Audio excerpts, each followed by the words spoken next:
I built my parents a 500,000 lake house. I built in and saw my dad on the porch. Welcome to her revenge. Today, I've got a new story you won't want to miss. I poured nearly $500,000, every penny of my inheritance, into building my parents a lakeside house for my father's retirement.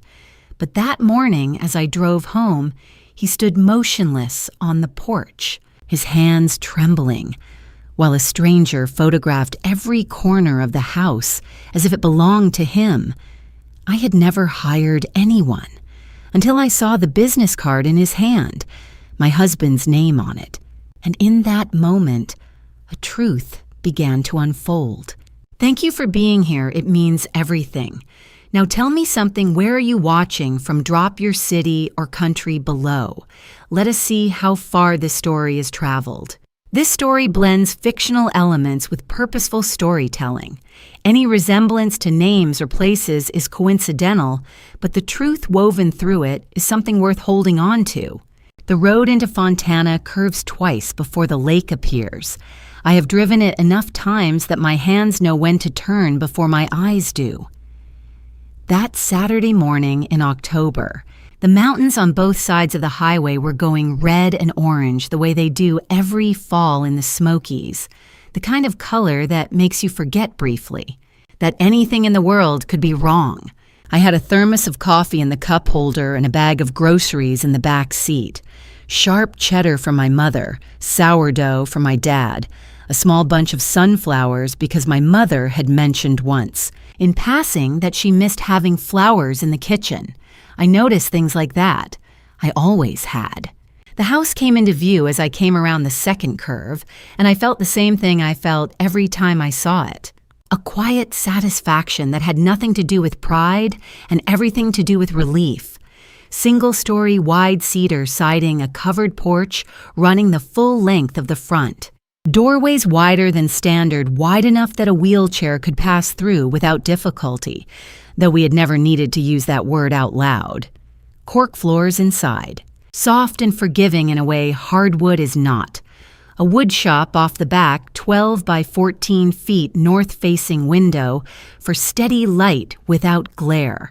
And a path from the back porch to the dock, brushed concrete, gentle slope handrails on both sides, level enough that a man with unsteady legs could walk it on his own. Every choice had a reason. I had built this one to work. I noticed the second vehicle before I had fully pulled in. A white sedan parked close to the garage, a rental by the look of it. Clean anonymous. I did not recognize it. I parked and got out. A man stood near the side of the house with a clipboard and a camera moving methodically front elevation, then the corner, then toward the back. He had not noticed me yet. My father was on the porch. Fletcher was 74 years old and had spent 40 years as a Finnish carpenter. His hands had built cabinets and staircases and mantelpieces across 3 counties in Tennessee. Those same hands now trembled faintly at rest, a symptom of the Parkinson's that had been with him for 3 years. He stood at the railing with both hands wrapped around it, not for support, but because he did not know what else to do with them. He was watching the man with the clipboard the way you watch something you do not have words for yet. I walked to the porch steps. "Dad, who is that?" He looked at me. Confusion without anger.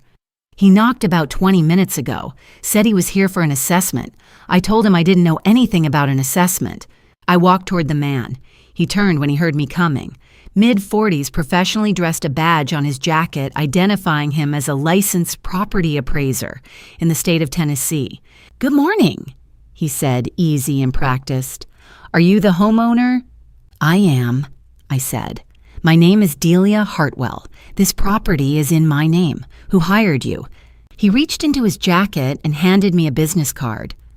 "A Mr. Corbin Hale contacted our office earlier this week. He said he was the husband of the owner and that both parties had agreed to a market valuation.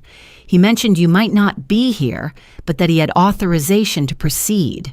I looked at the card. Our firm's logo.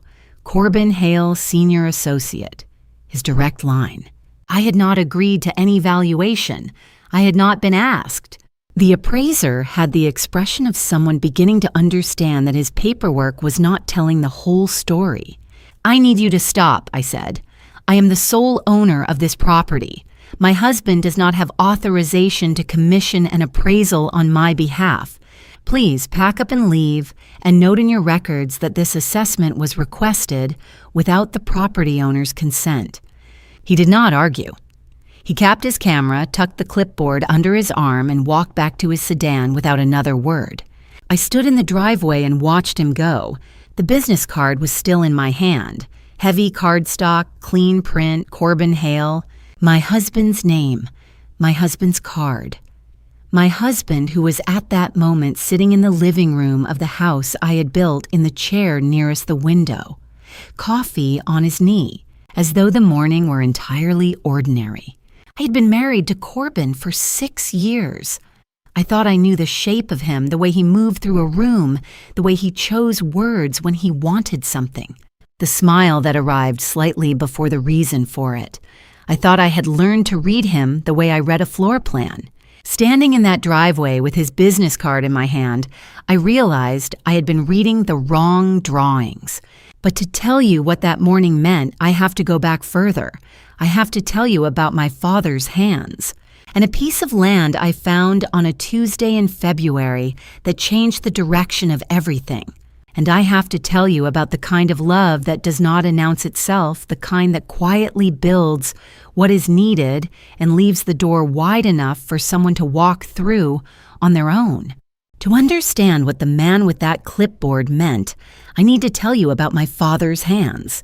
My father, Fletcher Hartwell, spent 40 years as a Finnish carpenter in East Tennessee.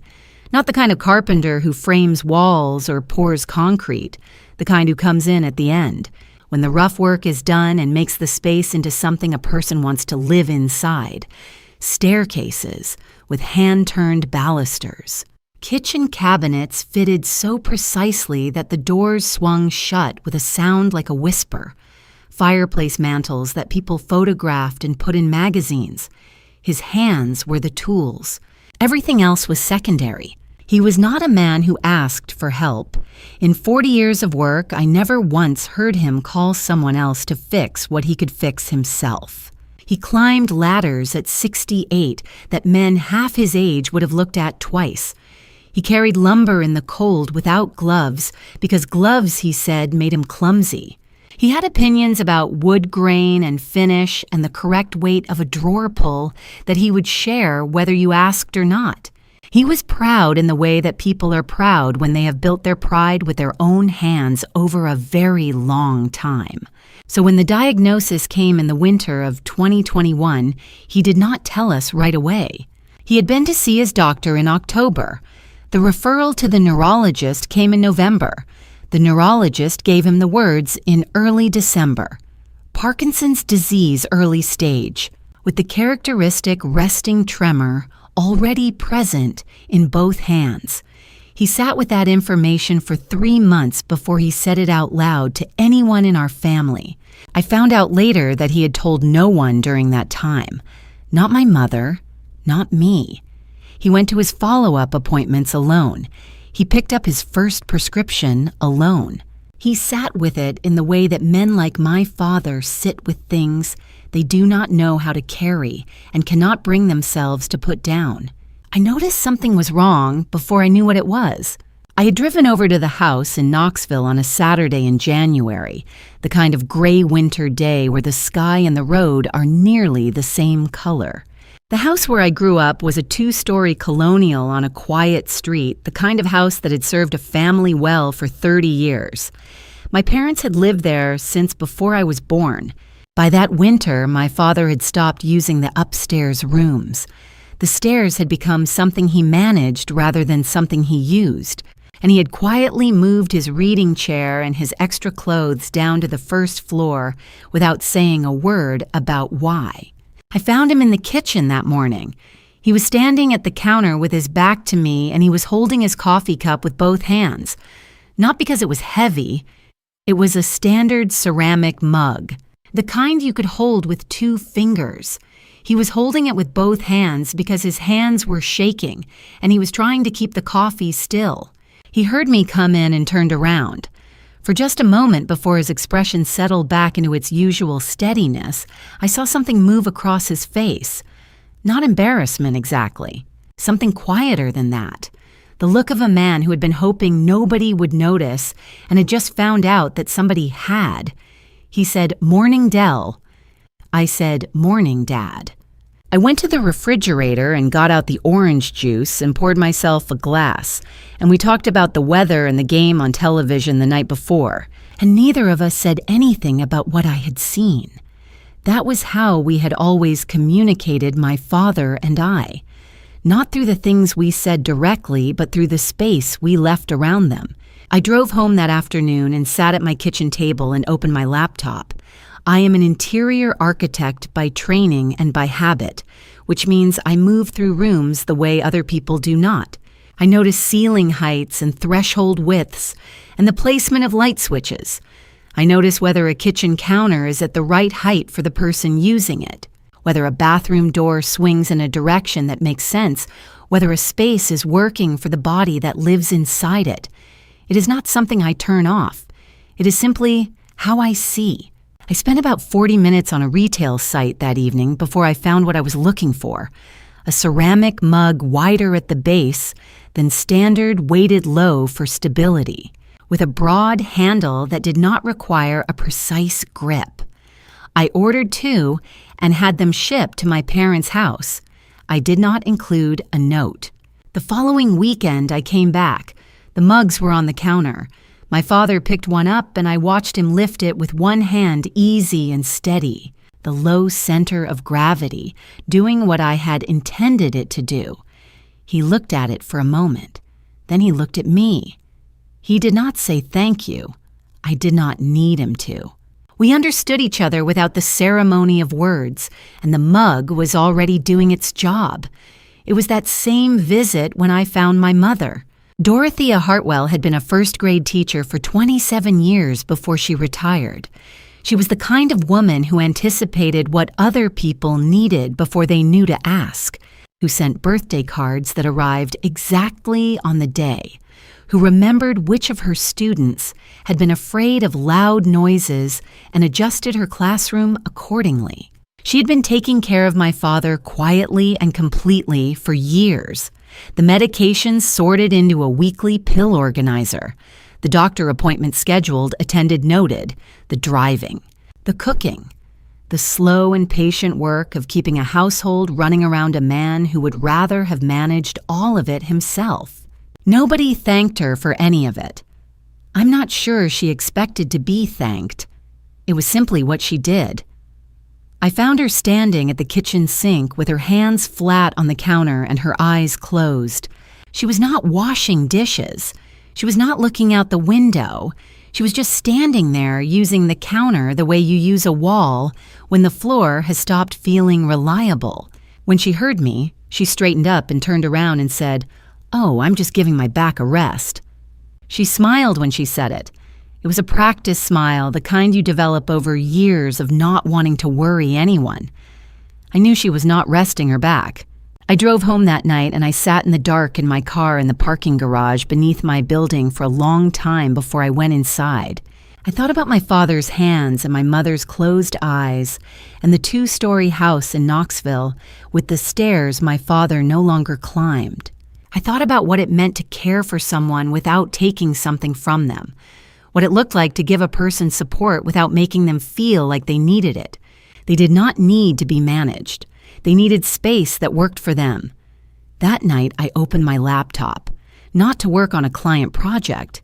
I pulled up a real estate search and typed in a part of the state I had always loved, the western edge of the Smokies, where the mountains come down to the water and the towns are small enough that a stranger is still a subject of mild curiosity. I did not know yet exactly what I was looking for. I knew it had to be one story. I knew it had to have wide enough doorways. And I knew, without being able to say exactly why, that it had to have water. I found the listing on a Tuesday in February eating a sandwich at my desk between calls. The search alert had been running for 3 weeks. I had set it up one night after coming home from Knoxville and had mostly forgotten about it the way you forget things you set in motion before you are ready to admit what you are actually doing. $95,000, just under 2 acres on the western shore of Fontana Lake, Swain County, North Carolina. Unimproved land, mature trees along the back boundary. Direct lake access with a gentle slope to the water. I looked at it for a long time before I closed the laptop and went to my site visit. I drove out the following Saturday, 4 hours round trip from Nashville. I told myself on the way there that I was just looking, that I had not decided anything, that professionals assessed options before committing. I told myself this for about 2 hours and 45 minutes, which is how long it took to get there. When I stepped out of the car and walked to the edge of the property, I stopped telling myself anything. Fontana Lake sits at the base of the Smokies in a bowl of mountains that turns colors in the fall, like nothing else in the eastern United States. In February, it was bare and cold, and the water was the color of pewter. No other houses visible from where I stood. The land was flat enough near the shore to build without significant grading. The slope from the road to the water was gradual, maybe 5% over 150 feet. I stood there for a long time. My father had spent 40 years building staircases and mantels and cabinet doors for other people's houses. In the spring, he was retiring. I wanted to build him one of his own. I thought about my father when I was 9 years old, standing beside me at his workbench in the Knoxville garage. He'd given me a piece of scrap pine and a small hand plane, showing me how to read the grain before cutting against it. I had been afraid of doing it wrong. He had not taken the tool from my hands. He had just stood close enough that I could feel the steadiness of him and said, "You can do this, Del. You're already doing it right." I drove home and did not stop for gas until the tank light came on 40 miles outside Nashville. That evening, I sat across from Corbin at the kitchen table and told him about the land. Corbin Hale was 40 at the time, a senior associate at a Nashville real estate brokerage. He was good at his work, and he knew it, a particular kind of confidence that read as calm until you looked at it from a different angle. He expressed disagreement not by raising his voice, but by lowering the temperature of it, which was often harder to argue with than shouting. He listened. He let me finish. Then he said, "Del, we can't do this right now. We have our own mortgage. The refinance is coming up. I've been looking at investment opportunities that need capital." I told him I had my own money for this. My grandmother had passed away 4 years before Corbin and I were married, and had left me a sum I had kept in a separate account ever since. I had never touched it because I had never found the right use for it. I had found it now. He was quiet for a moment. In 6 years of marriage, I had learned to read his silences the way you read weather systems. "That money is ours, Delia," he said. "I want to be clear because I understand how money and marriage work in this country. Under Tennessee law, an inheritance kept in a separate account and never mixed with shared finances remains the separate property of the person who received it. The account had my name on it. It had always had only my name on it. He knew the account existed. He did not know the balance." "No, Corbin," I said. "It's mine." 6 years of marriage, and I had never said that sentence before. Not about money, not about anything. I was not certain I had known I needed to until I heard myself say it. He looked at me across the table. Then he pushed back his chair, picked up his glass, and walked into the living room without a word. He did not slam anything.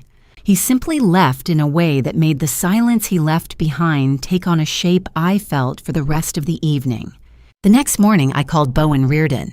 Bowen was a general contractor I had worked with on 3 commercial projects, a straight-talking man from Maryville in his early 50s, who took on residential builds when the right project came along. He asked the right questions before picking up a pencil and had never once tried to talk me out of a decision I had thought through. We met at a coffee shop near my office on Thursday morning. I walked him through the list I had been building for 2 months. 36-inch doorways throughout, cork flooring, a bathroom with a fold-down bench and grab bars anchored into studs. a kitchen counter at 34 inches for a shorter woman who had spent 30 years leaning over surfaces built for someone else, a path from the back porch to the dock brushed concrete, maximum 5% slope handrails on both sides, and a wood shop 12 by 14 feet, north-facing window for consistent light. When I got to the wood shop, my voice lost a little of its steadiness. I kept talking. Bowen did not acknowledge it. Neither did I. When I finished, he looked at his notes and said, "Who else knows about this?" I thought about Corbin in the living room the night before. He was retiring in April. I wanted it finished before he cleared out his last job site. "Just you and me," I said, "until it's done." He nodded once and wrote something on his pad. He did not ask me to explain. Some decisions are not made in conversation. They are made in the quiet before anyone else gets a vote. For the next 14 months, I drove to Fontana Lake every other weekend. Corbin thought I was visiting clients in Gatlinburg. It was not a difficult story to maintain.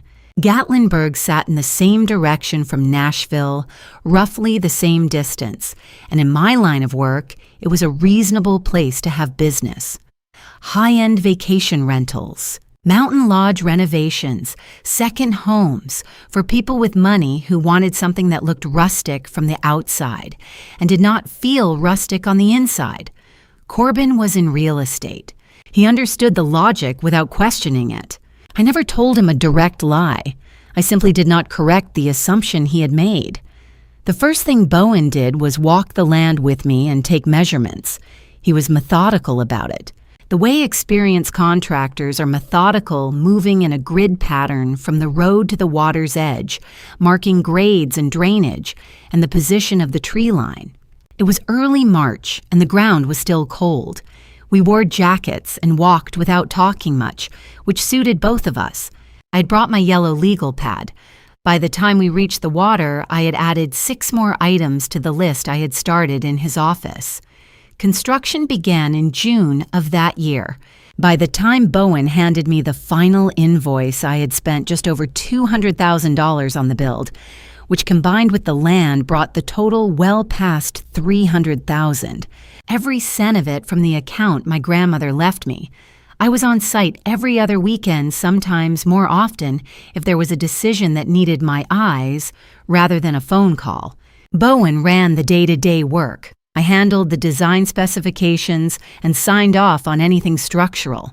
Every choice I made for a reason I could name.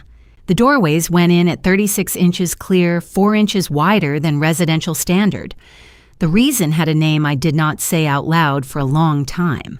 A standard wheelchair requires 32 inches of clear passage. I was building for the man my father was right now.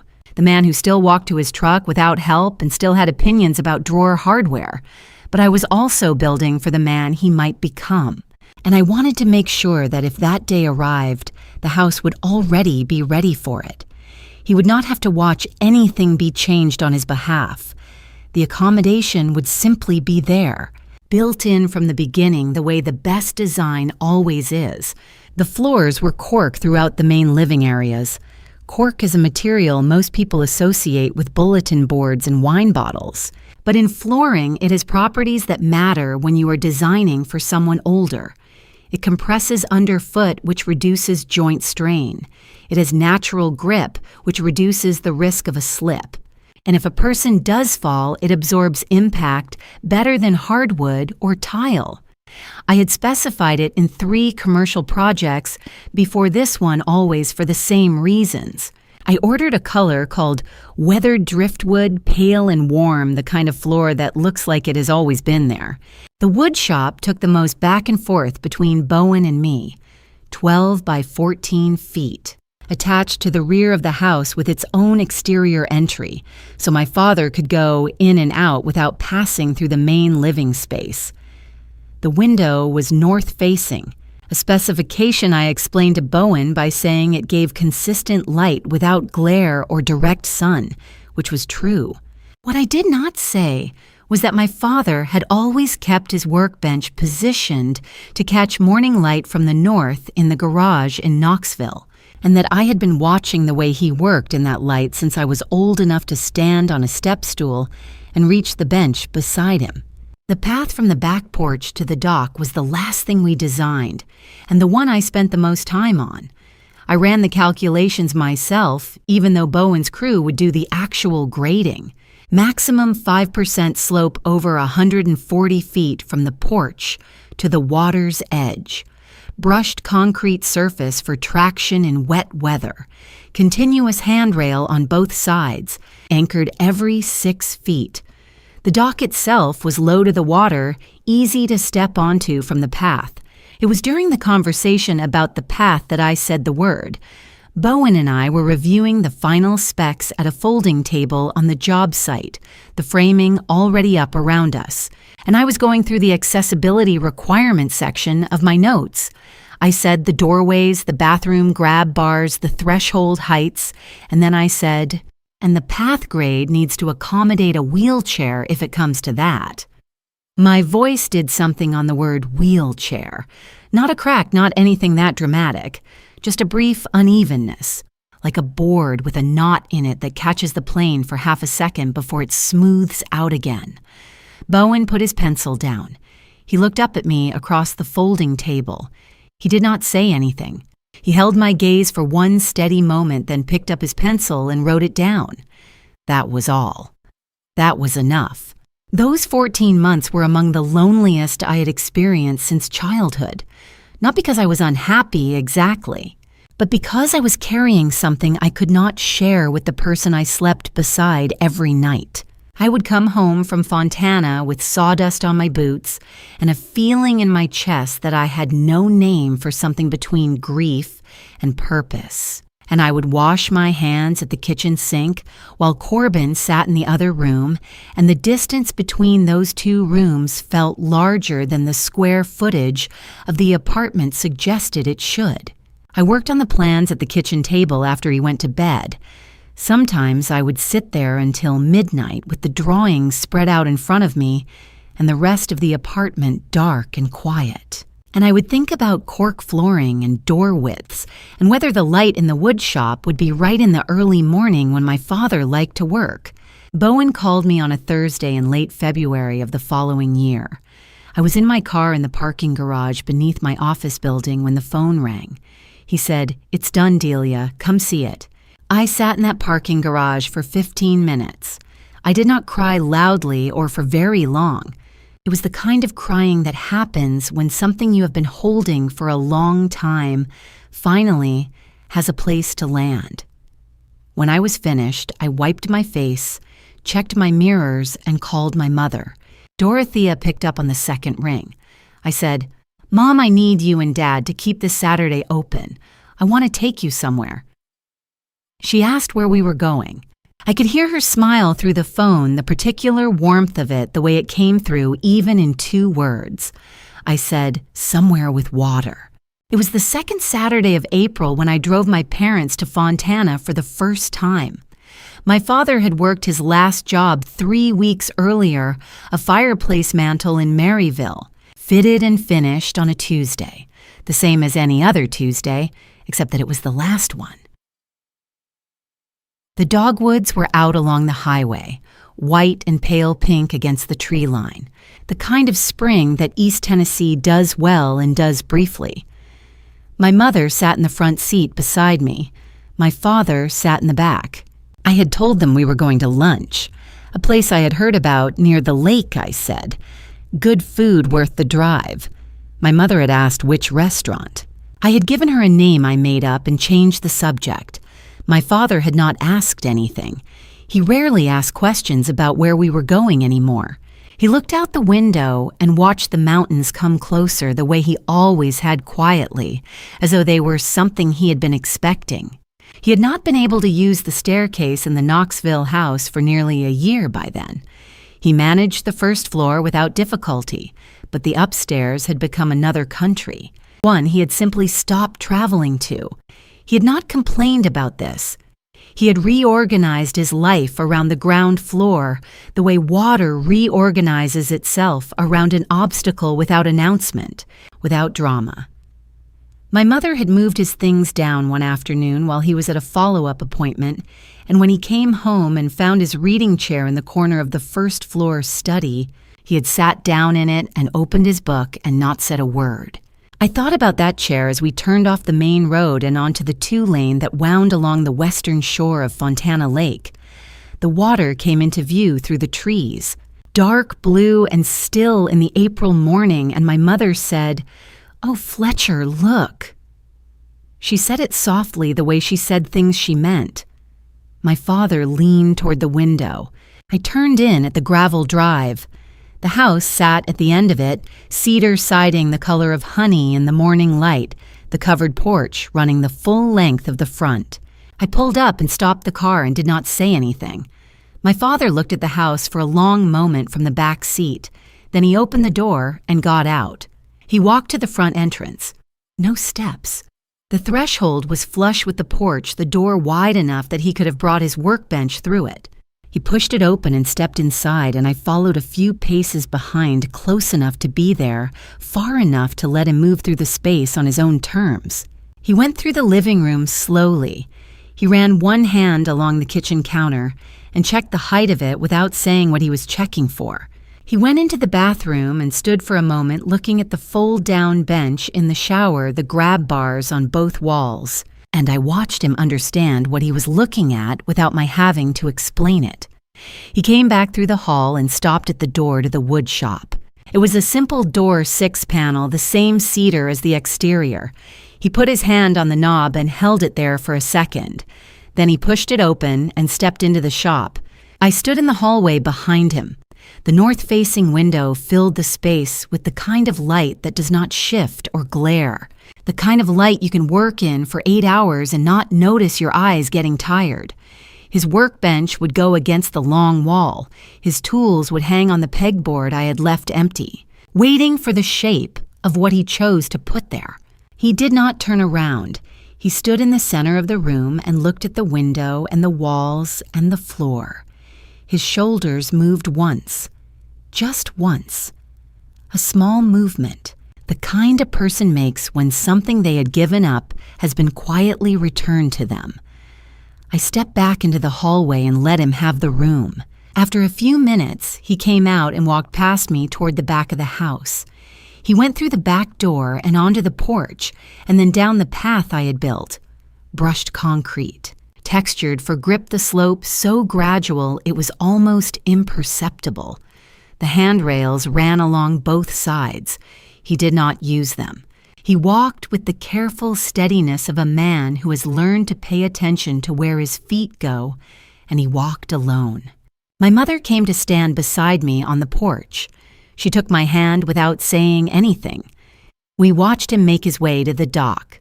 He walked the full length of it and stopped at the end, and stood there looking at the water. Fontana Lake was calm that morning, barely a ripple. The mountains reflected in it so clearly you could almost believe the world went twice as deep. He stood there for a long time. My mother's hand was warm in mine. Neither of us spoke. There are moments that do not need commentary, that would only be diminished by it, and this was one of them. Eventually, my father turned and walked back up the dock and up the path and onto the porch. When he reached me, he stopped. He lifted his right hand, the one that trembled at rest, and placed it on my shoulder for 1 second. His grip was firm. Then he walked past me into the house. He did not say anything. He did not need to. They moved in 2 weeks later on a Saturday in late April with a rented truck and help from a neighbor in Knoxville who had known my father for 30 years. Corbin was in Nashville. I told him my parents were relocating to a property I had helped them find. He said that sounded like a lot of work. I said it had been. In the 6 months that followed, I watched my father become someone I had not seen in years. Not the man who was sick. The man who had always been there underneath the sickness, waiting for a space that was built around who he still was, rather than what he was losing. The 6 months that followed were the kind of quiet I had forgotten existed. My father was in the wood shop by 7 most mornings. He started small, A lure box with dovetail joints he had to redo twice. A maple cutting board with a juice groove for my mother's kitchen. His hands still trembled, and the work took longer than it once had. But he moved through it with the patience of a man who had spent 40 years learning that wood does not respond to hurry. He adapted, his grip found the angle, worked at the pace his hands allowed. I watched him do this without making him feel watched. That was the most important part. He walked to the dock most afternoons. Some days he made it all the way to the end and sat on the bench, looking at the open water. Some days he stopped halfway, but the decision was always his. Nobody suggested when he should go or offered to come along unless he asked. The path was his. The choice was his. That was the whole point of building it. My mother planted herbs along the south-facing kitchen windowsill in May. Rosemary timed 2 kinds of basil. I came over one Saturday and found her at the sink washing soil from her hands, humming something low and quiet, a small smile on her face that she was not performing for anyone. I had last seen her standing at that same kind of counter with her eyes closed, using it to hold herself up. The distance between those 2 moments was everything. They sat on the porch together every evening, 2 wooden chairs angled slightly toward each other facing the lake. The light off Fontana came down in layers at dusk, gold first, then amber, then a deep rose that stayed on the water after the sky had already gone dark. They watched it without talking much. I stayed late enough on some weekends to watch it with them, and those evenings were among the quietest I had known in years. At home in Nashville, things were different. I want to be careful here. It is easy looking back at a marriage that did not hold to assign meaning to every silence. But I am not interested in rewriting what happened. I am interested in telling you what I actually saw. What I saw was this Corbin stopped asking about my parents. Not dramatically. Not in a way that announced itself. He had never been closely interested in my family, which I had attributed to his distance from his own. But after my parents moved to Fontana, the subject seemed to close entirely. I would come home from a weekend there and mention my father or my mother, and he would nod and move on the way you acknowledge something you have decided not to engage with. He had never come to see the house. I had given him the address after my parents moved in. I had described it briefly. He had said it sounded nice. That was the full extent of every conversation we had ever had about it. One evening in September, I came home and found him at the kitchen table with his laptop open and a paper bank statement beside it. His own account, the one he managed separately from our joint household expenses. He was running a finger down a column of numbers with the particular concentration he used when something was not adding up the way he needed it to. I asked if he wanted dinner. He looked up at me and then back at the page and said dinner would be fine. His eyes moved from the statement to my face and back again. It was a brief look assessing rather than warm. I had seen that expression before in other contexts. I had not seen it turned on me. I set the groceries down and started on dinner and did not say anything else. Neither did he. I filed it in the place I kept things I did not yet have a name for. By late October, I had driven the Fontana route enough times that my hands knew the turns before my eyes did. On a Sunday afternoon near the end of the month, I sat on the porch alone after my parents had gone inside, watching my father make his slow, careful way down to the dock. The light was low. The mountains across the lake had gone the color of rust and copper. He reached the end of the dock and stood there still looking at the water. I held my coffee with both hands and thought about the apartment in Nashville, the quiet dinners, the bank statement on the table, the look that belonged to calculation rather than to the man I had married. My father had come back to himself in this place. I could see it from where I sat. I was less certain about what was happening to me in the place I went home to. 3 weeks later, on a Friday morning, I was in a project meeting when my phone lit up on the table, Corbin's name on the screen. I let it go to voicemail and stepped into the hallway during the break to listen. His voice was easy, the particular easiness he used when he had already decided something and was informing you afterward. He said he was planning to drive out to Fontana that weekend. He said he thought it was time he saw the house. I stood in that hallway and played the message a second time. In 6 months, he had never once asked to see it. He had never suggested it, never expressed any interest in what I had built for my parents or what it meant that they were living there. And now, on a Friday in November, he had decided it was time. I thought about the word time, the way he had used it, not as a question, as a conclusion. I called him back and told him that would be fine. Corbin arrived on a Friday evening with a bottle of Bordeaux and a smile I recognized from 6 years of marriage. It was the smile he used before he asked for something, the one that arrived a few seconds early, already in position before the reason for it had been announced. I had seen it in restaurants when he wanted to change our reservation, in conversations with colleagues when he was about to redirect a meeting. I knew its shape, the way you know the shape of weather coming in off a ridge. He stepped out of the car and looked at the house and said, "Dell, this is something." He said it with what sounded like genuine admiration, and maybe part of it was. But his eyes were moving across the roofline, the porch, the path to the dock, the way an appraiser's eyes move. He was not taking in what I had built. He was taking inventory of it. My parents came out to meet him. My father shook his hand. My mother took the wine. We had dinner on the porch that evening, the 4 of us, and Corbin was warm and easy and asked my father about the wood shop with what appeared to be interest. My father answered in the brief way he answered most questions these days, a sentence or two. Nothing elaborated. Dorothea brought out dessert, and Corbin complimented it, and the conversation moved along, and I sat at that table and watched my husband and felt the particular unease of someone watching a performance they cannot yet name. The morning was cold the way November mornings are at that elevation frost on the dock, planking and mist sitting low on the surface of the lake. My father came into the kitchen at 7:15 in his work clothes and sat down to put on his boots. He did this the same way every morning, right boot first laces doubled back before he tied them. It was a small ritual, unremarkable, the kind of thing a person does without thinking. Corbin was at the counter with his coffee. He watched my father lace his second boot, and then he said in a voice that was carefully calibrated to sound like nothing more than concern, "Fletcher, is it safe for you to walk down to the dock on your own?" The kitchen went quiet. It was not a dramatic question. That was the thing about it. It was delivered gently, the way you ask something you genuinely worry about. There was no edge in it, no obvious ill intent.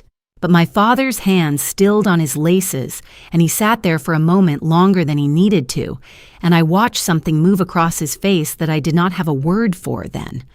A recalibration. A man who had been certain of something becoming uncertain of it.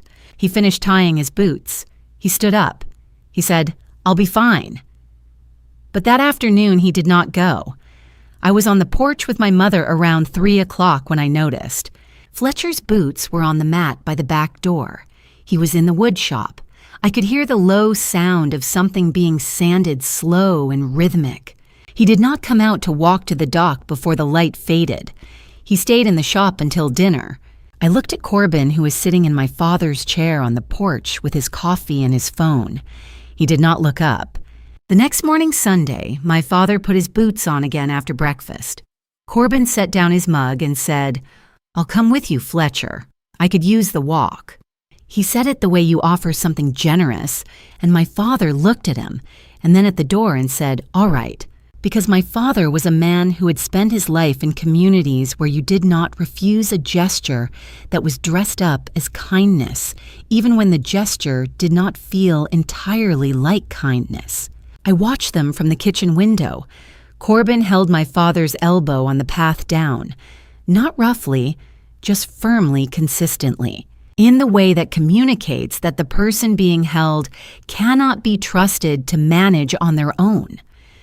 My father walked with his shoulders forward and his chin slightly down. which was not how he walked when he went alone. He walked alone the way a man walks on his own property. He walked with Corbin the way a man walks when he is being assisted. They stood at the end of the dock together for a few minutes. My father looked at the water. Corbin looked at the property line. When they came back up the path, my father went directly to the wood shop and closed the door behind him. He did not come out for 2 hours. That evening, before Corbin and I made the drive back to Nashville, he found me in the kitchen and said, "I worry about them, Dell. This place is beautiful, but it's a lot for 2 people their age." I looked at him.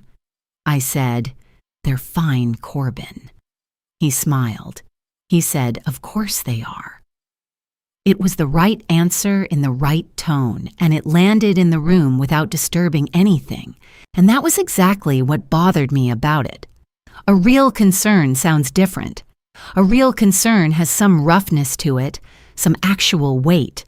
What Corbin had said was smooth all the way through, polished like something that had been prepared in advance.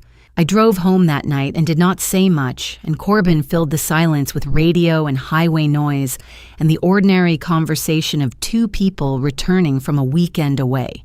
The following Thursday, he told me he was going back to Fontana on Saturday, alone this time, just to check on things he said. He knew I had a project deadline. He said he did not want me to feel like I had to be there. I had a deadline. That part was true. I said it was fine. Later, I would understand that fine was the most expensive word I knew. 3 weeks after that first weekend, I drove to Fontana alone on a Wednesday. I told myself it was to check on my father. The truth was simpler and less comfortable than that. I needed to see the house without Corbin in it. I needed to stand in the rooms I had built and feel them the way I had always felt them, not through the overlay of whatever it was my husband had been doing there. The drive took 4 hours round trip, which meant leaving Nashville before 7 in the morning and not getting back until after dark. I did not tell Corbin I was going. I told my office I had a site visit in the area. Neither of those statements was entirely untrue. My parents were in the kitchen when I arrived. My father was at his workbench in the shop. I could hear the sander running through the back wall. My mother made coffee, and we sat at the kitchen table and talked about small things, the herb garden, a book she had started, whether the cold was coming in earlier than usual this year. It was ordinary in the way those mornings had always been ordinary, and sitting there, I felt the tension I had carried down the highway begin to loosen a little at the edges. I had been there about an hour when I heard the screen door on the side porch open and close. Vera Calloway was 71 years old and had lived in the house next door since before anyone else on that stretch of shoreline had moved in. She was the kind of woman who knew the name of every bird that visited the feeder on her back deck and could tell you the exact date the herons had returned to the lake each spring for the past 15 years. She walked the lake path every morning, regardless of weather, and she had gotten into the habit of stopping in to say hello to my parents 2 or 3 times a week since they had moved in that spring. My mother had told me about her. I had not met her until that morning. She came in through the side door the way people enter a neighbor's kitchen when they have been invited to do so, enough times that the invitation has become understood. She was small, white-haired, with the kind of face that had done a lot of outdoor living and was better for it. She said hello to my mother and then looked at me with the particular appraisal of someone who has been told about a person and is now matching the description to the reality. She said, "You must be Delia. Your mother talks about you constantly." I said that was good to hear, and we shook hands, and she sat down and accepted the coffee my mother poured without asking. We talked for a few minutes about the weather and the state of the dock and a family of otters that had been using the cove to the south of the property. And then Vera set her mug down and said, conversationally, as though it were a small thing, "By the way, I've been meaning to ask, who were those people over here in October?" I looked at her. She said, "A man and a woman. They came on a weekday. I think it was a Tuesday. They were out front, and then they went around to the back. The man had a measuring tape." One of those long contractor ones, and the woman had a clipboard or a notepad. I couldn't tell which from where I was. She paused. I thought maybe they were contractors doing some kind of inspection, but then they started taking photos, quite a lot of them. The front of the house, the back, the path down to the dock. I watched them from my kitchen window for a while. I said October. She said middle of the month, I believe, before the last leaves came down. I looked at my mother. My mother's expression told me she had not known about this visit either. I asked Vera if she remembered anything else about them. She said, I took a few pictures with my phone.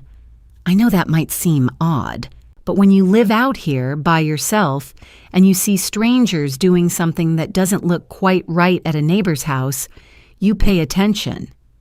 She said it without apology, the way people who have lived alone in rural places long enough speak about self-reliance. I was going to mention it to your mother, but then I thought maybe she'd arranged it and just hadn't told me, and I didn't want to make a thing of it. She pulled out her phone. She found the photos and handed it across the table to me. The images were taken from a distance through what looked like a kitchen window. They were clear enough. The man standing at the corner of the house with a contractor's measuring tape had his back partially turned, but I knew the set of his shoulders. I knew the jacket, a dark green fleece he had owned for 3 years. I knew the way he stood with his weight slightly forward when he was focused on something. It was Corbin. The woman beside him was writing something in a small notebook. She had dark hair pulled back, professional clothes that looked out of place next to the cedar siding and the bare trees. I did not know her. I had never seen her before. They were standing at the back corner of the house, near the start of the path to the dock. Corbin was measuring something along the exterior wall. The woman was writing it down. I looked at the timestamp on the photo. October 14th. Corbin had not mentioned to me that he had been anywhere near Fontana in October. He had not mentioned it because I had not known to ask. He had come out here with someone I did not recognize. 3 weeks before he called me on that Friday in November to say he thought it was time he saw the house, as though he had never seen it, as though none of this had already happened. I handed the phone back to Vera and thanked her. I told her the photos were helpful and asked if she could send them to my number. She did without asking why. She looked at me with the steady eyes of a woman who had lived long enough not to require an explanation when one was not being offered. And she nodded once and finished her coffee and said goodbye to my mother and let herself out the side door. I sat at the table for a moment. My mother watched me. I saved Vera's number in my phone before I went to find my father in the wood shop. I spent another hour at the house that morning. I helped my mother trim back the rosemary on the windowsill. I sat with my father while he fitted a drawer pull onto the lure box he had been working on. We talked about the winter coming in off the mountains and the way the lake sounded different in December. I did not mention Vera's photographs. I did not mention October 14th. I kept my voice at its ordinary register and my face at its ordinary expression. But behind everything I said and everything I heard, the pieces that had been lying separately in the back of my mind were beginning to move toward each other. Slowly and with the particular deliberateness of things that once assembled cannot be taken apart again. Before I tell you what showed up on my phone that Thursday night, comment the number 9 below so I know you are still here with me. Because what I am about to share changed everything I thought I knew about my own marriage. Just a reminder, this story contains some fictional elements shaped for reflection and understanding. If that is not something you want to continue with, this is a good place to step away, no judgment at all. January arrived cold and still. I was working late on a Thursday evening, sitting at my drafting desk with a half-finished floor plan spread across my second monitor and a cup of tea gone cold at my elbow. The office was quiet except for the hum of the building's ventilation system and the occasional sound of traffic 11 floors below. Nashville in January is a city that has decided to be serious about winter, and the windows held a faint fog at their edges where the warmth inside met the cold pressing from outside. My phone buzzed once against the desk. I had set up Zillow alerts for properties near Lake Fontana 2 years earlier, back when I was searching for land before I found the parcel on Grovemont Road. I'd forgotten to turn them off. The alerts came through occasionally a cabin priced too high a lot with no lake access, a teardown someone had photographed to look more promising than it was. I had learned to swipe them away without looking. I almost did. Instead, I picked up the phone and tapped the notification. The listing loaded in 4 seconds. I know because I counted them later the way you count the seconds between lightning and thunder to know how far away the storm is. The first photograph showed a cedar-sided single-story house with a covered porch, flush with the ground and wide double doors, standing open toward the lake. There were no steps. The driveway curved gently up to the entrance at a grade I had specifically argued for during 3 separate conversations. With Bowen, because 5% was the difference between a path Fletcher could walk and a path he could not. The morning light in the photograph was staged golden and soft in a way that only professional real estate photography achieves, but the house itself was unmistakable. It was my parents' house. I scrolled slowly. The photographer had done the work thoroughly. The kitchen counter sat at 34 inches, and someone had placed a ceramic bowl of lemons on it for the photo. A styling choice so deliberately cheerful it made something cold move through my chest. The workshop appeared in a wide shot that caught the north-facing window the way I had intended, the light falling clean and even across the workbench, where Fletcher's tools hung on a pegboard I had installed myself on a Saturday in October of the previous year. The dock extended into the lake in the final exterior shot, and the water beyond it was smooth and gray and beautiful, in the way Fontana is always beautiful, even in photographs taken by someone who did not know what the dock meant. Listing price $895,000. Listing agent Sloan Whitfield Hale Property Group. I stared at the agent's name for a long moment. Whitfield Hale, Corbin's firm. I had been to their holiday party 2 Decembers ago and shaken Sloan Whitfield's hand in a lobby decorated with white poinsettias. She had pressed smooth hair and a firm grip, and she had looked at me the way people look at a spouse when they are uncertain whether to treat her as a client or a courtesy. I scrolled to the property description. Single-story lakefront home, fully accessible design, Great Smoky Mountains, Lake Fontana, wheelchair-accessible entry wide clearance doorways, cork flooring throughout. Specialized workshop with natural north light ADA-compliant bathrooms, brushed concrete path to private dock.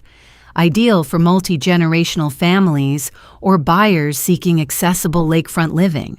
Offered at $895,000. I had written a version of those words. Not for a listing.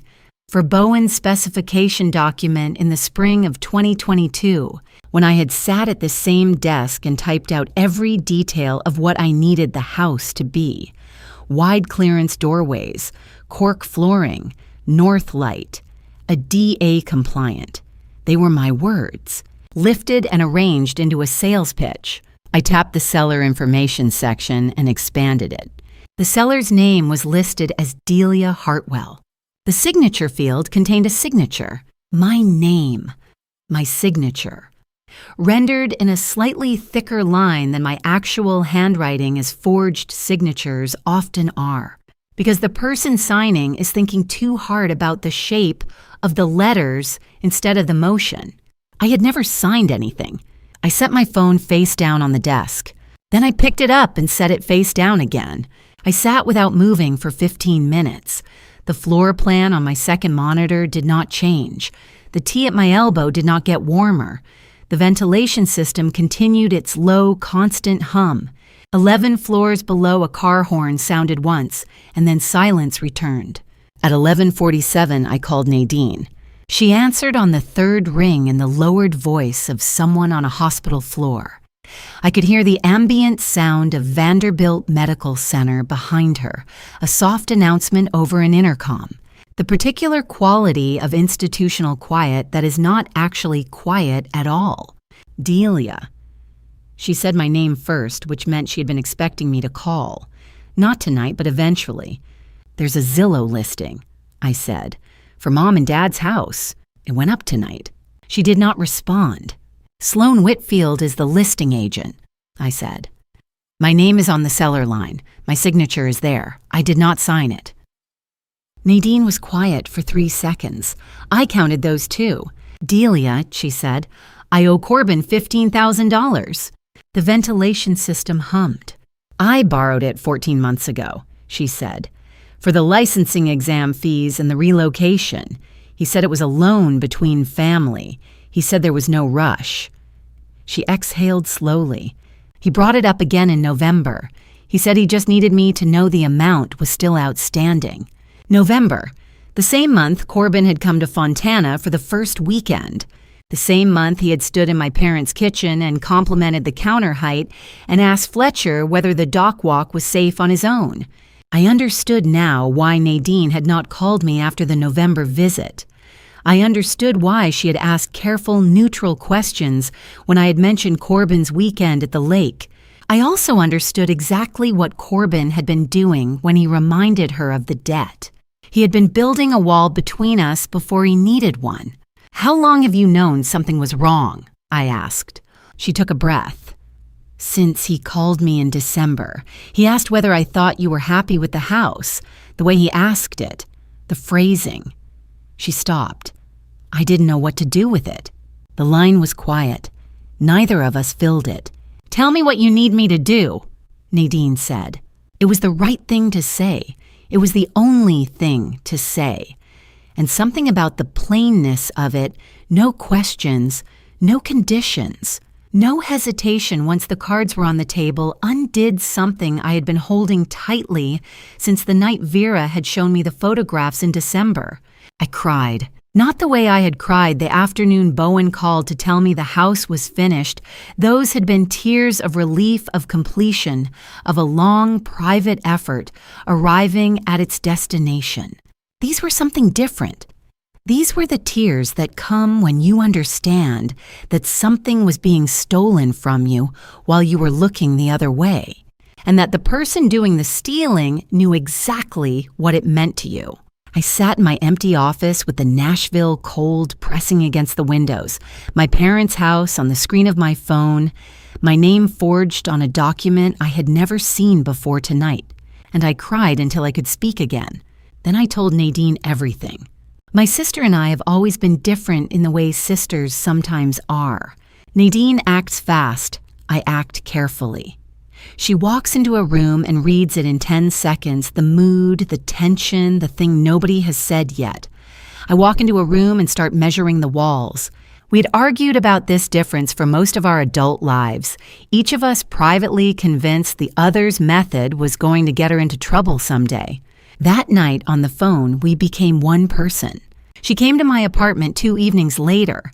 Not the hospital, she had worked a double shift, and I did not want to meet in a place that belonged to anyone else. She brought coffee from the place on Elliston that stays open until midnight. And she sat across from me at the kitchen table with her coat still on for the first 10 minutes, because the building's heat runs slow in January, and we were both too focused to notice the cold. I told her everything from the beginning, not just the Zillow listing, everything. The land purchase in 2022, the inheritance from my grandmother kept separate and untouched in its own account, the 14 months of construction, the decisions about the doorway widths and the workshop and the grade of the path to the dock, the way Corbin had said that money is ours, and I had said no, and he had left the room without another word. All of it. She listened without interrupting, which is not something Nadine does often. When I finished, she wrapped both hands around her coffee cup and said, "He lent me the money in November of 2022. My licensing renewal and the apartment deposit came due the same week. I had nothing liquid. He said it was a family loan. He said it whenever he said it at all, which was not often just enough that I always knew it was there. She looked at the table. I knew something was off when he called in November. Not what, just the shape of it, the way he phrased the questions about you and the house. I told myself I was reading too much into it. She looked up. I wasn't, was I? It was not a question. I slid the photographs across the table. Vera's photographs printed that afternoon at the pharmacy on Charlotte Avenue, clear enough to make out two figures standing at the edge of the property line on October 14th, photographing the house from multiple angles while my parents were inside. The man was Corbin. The woman stood slightly behind him, her face turned partly toward the lake. Nadine picked up the clearest photograph and held it under the kitchen light. I know her, she said. I waited. She came into the cardiac unit about 6 weeks ago, visiting someone. I didn't take her patient. I was covering the adjacent bay, but I saw her in the hall twice. She set the photograph down. Sloane Whitfield. She had a badge from Whitfield Hale clipped to her bag. I remember because I thought it was unusual to come to a hospital visit in full professional dress. The name settled between us on the table. Sloane Whitfield, the listing agent, Corbin's colleague, the woman in Vera's photograph, the woman who had been standing on the edge of my parents' property in October, 2 weeks before Corbin made his first official visit in November, photographing a house she had no legal reason to be near. Who was she visiting? I asked. Nadine shook her head. I don't know the name. Patient confidentiality, even for incidental contact, I can't pull records I wasn't assigned to. She paused.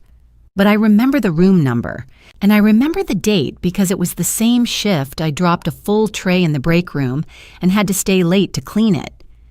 She almost smiled at that. 116B, November 19th. I wrote it down.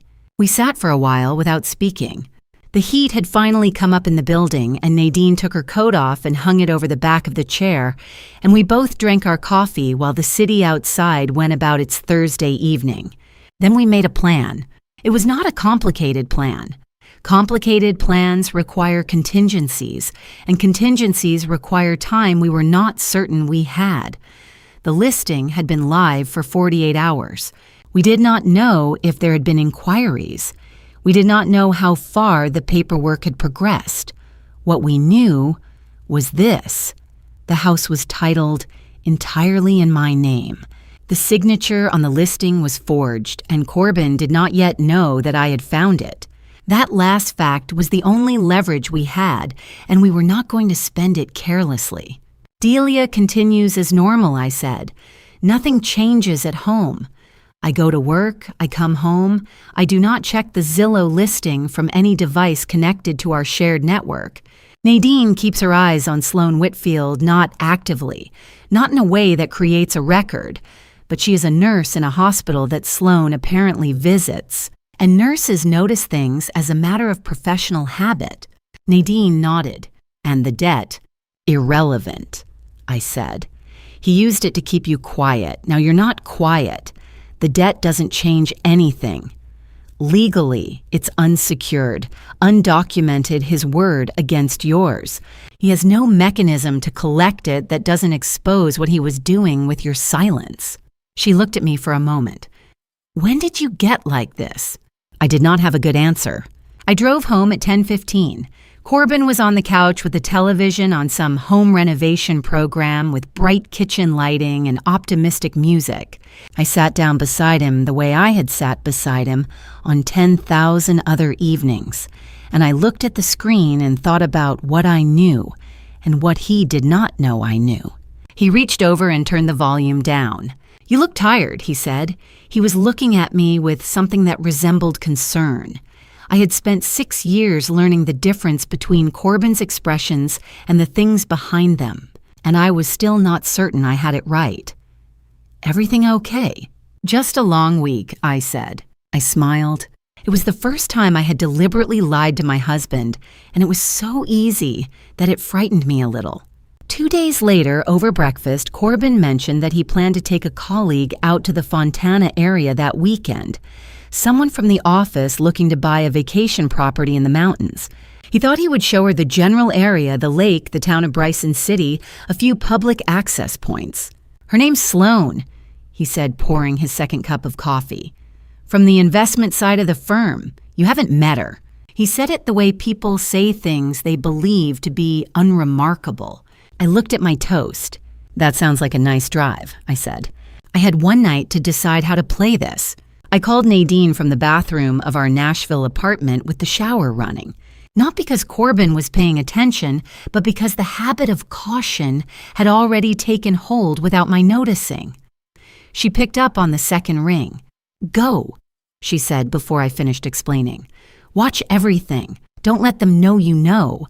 I drove to Fontana on Friday morning 2 hours before Corbin and Sloan were scheduled to arrive. I told Corbin I wanted to check on my parents. He said that was thoughtful. He said it with the particular warmth of a man who believes his plans are still private. The drive gave me time to think about what I was actually doing, which was performing normalcy for an audience of 2 people who were planning to take something from my family while my parents served them tea. I had spent 15 years as an interior architect. The work teaches you to read rooms, not just the measurements and the load-bearing walls, but what the space is doing to the people inside it, and what the people are doing to the space. You learn to notice where someone's eyes go when they first walk through a door. You learn the difference between a person who is appreciating a room and a person who is calculating it. I knew exactly what to watch for. Sloan Whitfield arrived at 2:15 on a Saturday afternoon driving a silver SUV with a Tennessee vanity plate I committed to memory in the first 3 seconds. She was exactly as I had expected from the Whitfield Hale website, headshot pressed dark coat hair, back a smile that arrived slightly ahead of her words, the way practiced smiles do. She shook Dorothea's hand with both of hers. She asked Fletcher about the wood shop with what sounded like genuine interest. She admired the porch and the view and said the lake was extraordinary, which it is, which made it worse somehow. Her eyes, however, were working the entire time. I watched them move while her mouth made conversation. The sight lines from the porch to the dock, the ceiling height in the main room, the way the kitchen opened to the dining area, an open plan layout I had specifically chosen because it meant Dorothea could talk to Fletcher at the workbench through the window without leaving the stove. Sloane's eyes found the workbench window and stayed there for 2 seconds longer than casual appreciation would require. She was not admiring the house. She was pricing it room by room in her head. Corbin moved through the afternoon the way he always moved through spaces he was comfortable in, easy confident, making introductions and pouring drinks and finding the natural rhythm of the room without appearing to try. He and Sloan talked about the Great Smoky real estate market with the fluency of people who discuss it professionally, mentioning comparable properties in Bryson City and Waynesville. Seasonal rental yields the infrastructure improvements coming to the Fontana Village area. Fletcher sat in his chair by the window and said almost nothing. Dorothea made tea and a plate of shortbread from a recipe her mother had used, and she served them with the quiet precision of a woman who has spent 40 years making people feel welcome in her home. And she watched Sloan over the rim of her own cup with eyes that had been reading classrooms full of children for 30 years. I did not speak to Dorothea alone that weekend. I did not need to. After dinner, Corbin and Sloan sat on the porch with a bottle of wine I had not seen him bring in. I told them I was going to check on my father and excused myself with the ease of a woman who'd been lying to her husband for 3 weeks and had begun to find it unremarkable. Fletcher was in the small bedroom at the end of the hall, sitting in the chair by the window with the lamp on low. He was holding a folded piece of paper. He had been waiting. He handed it to me without preamble. A phone number written in his careful carpenter's hand, the handwriting of a man trained to mark measurements, precisely each digit deliberate. "A man called here 3 months ago," Fletcher said, "looking for you. Said he was from a title company, asked if you were the owner of record for the property at this address. He paused. I told him you were unavailable and took his number. I told him I'd have you return the call. I looked at the number. Why didn't you tell me sooner? I asked. He took a long time with the answer. Because I wasn't certain what it meant, he said, and because I wanted to be wrong. He looked at his hands, the hands that had held a tremor for 3 years now, steadier tonight than I had seen them in months. 3 visits ago, when Corbin was here in November, I came to the kitchen for water at 6 in the morning, and he was at the desk in the study with the filing drawer open, the one where your mother keeps the property papers, insurance documents, the deed. He said it plainly without drama, the way carpenters describe structural problems. This joint is failing, this beam is stressed. He closed it when he heard me. He said he couldn't sleep. The lamp made a small warm circle in the dark room. I didn't say anything, Fletcher said, because you seemed happy, Dell, and I didn't want to be the one who took that from you if I was wrong about what I'd seen. We sat in silence for a long time. Outside, I could hear Corbin's voice on the porch, low and social and completely at ease. How bad is it? Fletcher asked. I looked at my father's 74 years old hands that had built things for 4 decades, a disease working quietly through his nervous system, and I did not pretend. I told him enough, not everything, enough that he understood the shape of it. He nodded slowly. He sat with it the way he sat with difficult problems in the woodshop, quietly, without rushing to a response, letting the thing settle into its actual dimensions. Then he stood, put his hand on my shoulder for 1 second the way he had done since I was 9 years old, and walked out. In the morning, I woke to the sound of Fletcher's voice in the hallway, low, careful, deliberate, before Corbin and Sloane had come downstairs. I could not hear the words. I could hear the tone. A man who had decided something and was acting on it without waiting for permission. I did not ask him who he was calling. Some things I understood without measuring. I have a habit I developed in architecture school. When I am working through a problem, a structural conflict, a load-bearing wall that does not match the original drawings, a foundation issue that the seller disclosed too late, I write everything down as a list. Facts only. No interpretation, no emotion, just the things I can verify. Then I look at the list until the pattern becomes visible, the way a flaw in a blueprint eventually stops hiding once you know what you are looking for. I sat at the kitchen table on a Tuesday evening and I wrote the list. Zillow listing January 2024. Price $895,000. Listing agent Sloane Whitfield Hale Property Group. Seller listed as Delia Hartwell. Signature present. I did not sign. Sloane Whitfield photographed the property October 14th, 2023, 2 weeks before Corbin's first official visit. Phone call to my parents' house November 2023. Caller identified themselves as a title company representative. Asked for the owner of record by name. Corbin opened my parents' filing drawer at 6 in the morning, November 2023. Closed it when he heard Fletcher. Corbin reminded Nadine of her $15,000 debt, November 2023. Same month as everything else. I looked at the list. Every item pointed in the same direction. The pattern was not hidden. It had never been hidden.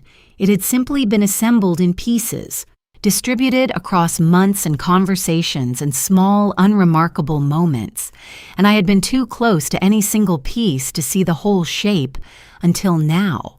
I was still looking at the list when I noticed Corbin's briefcase on the armchair by the door. He had left in a hurry that afternoon, a client meeting that ran late, a phone call while he was still buttoning his coat. The particular controlled urgency of a man who manages his schedule so precisely that any deviation requires full attention. He had picked up his phone and his keys and walked out, and the briefcase had remained on the chair where he always set it, a dark leather rectangle I had seen in that exact spot 5,000 times. I looked at it for 10 minutes. I'm not going to pretend I debated the ethics at length. I had a forged signature on a real estate listing. I had a husband who had opened my parents' private files. I had a $15,000 debt used as a leash around my sister's neck. The ethical question had been answered by the people who had asked it first. I crossed the room and opened the briefcase. Laptop. 2 folders of client documents I recognized from Whitfield Hale's standard file system. A folded map of the Fontana Village area with 3 parcels circled in red marker. None of them my parents' property, a detail I photographed anyway. At the bottom, beneath a yellow legal pad, a blue manila folder with no label on the tab. I opened it. The document was 11 pages. The header read, Petition for Dissolution of Marriage, Davidson County, Tennessee. The petitioner's name was Corbin James Hale. The respondent's name was Delia Ann Hartwell Hale. The attorney's names and filing date fields were blank. Everything else had been filled in with the specificity of a document that had been through at least 1 revision. The language was clean, the margins consistent, the pagination automatic. This was not a template someone had downloaded. This was a prepared filing. A lawyer had spent hours on it. The law firm name at the bottom of each page was Prescott and Morrow Family Law, Brentwood, Tennessee. Not Aldrich. Not anyone I had ever heard Corbin mention. I turned to the asset schedule on page 7. The marital estate was listed in 3 columns. Asset estimated value proposed disposition. The Nashville apartment appeared at line 4, valued at $610,000. Proposed split 60-40 in Corbin's favor, citing his higher contribution to the mortgage. I noted this without expression. At line 9, the document listed lakefront residential property. Grovemont Road, Swain County, North Carolina, estimated market value $895,000, classification marital asset, subject to equitable distribution, proposed disposition sale and division of proceeds. I read that line 3 times. The house my grandmother's inheritance had purchased. The house titled entirely and exclusively in my name. The house I had designed and built and whose every doorway width I had argued for in writing with my contractor. That house was listed in my husband's divorce filing as a marital asset to be liquidated. The estimated market value was $895,000, the same number as the Zillow listing. I photographed every page. I worked methodically, holding each page flat against the kitchen counter, checking the focus before moving to the next. 11 pages, 43 photographs. I put everything back in the exact order I had found it, the legal pad on top, the blue folder beneath the map, folded along its original creases, the client files where they had been. I closed the briefcase. Then I sat down on the kitchen floor with my back against the lower cabinets, looking up at the ceiling. The ceiling I had chosen a 12-foot pour with a coffered detail that had taken me 3 weeks to convince the building's original contractor to honor. I know every crack in that ceiling. I know the way the light moves across it in the morning. I sat there until I understood what I was feeling, which took longer than I expected because it was not quite any single thing. There was grief in it, and there was anger. But underneath both of those was something that felt more like geometry, the sensation of a shape finally completing itself. Every line connecting to every other line with the cold logic of a finished drawing. He had never planned to stay. The house, the listing, the debt loan.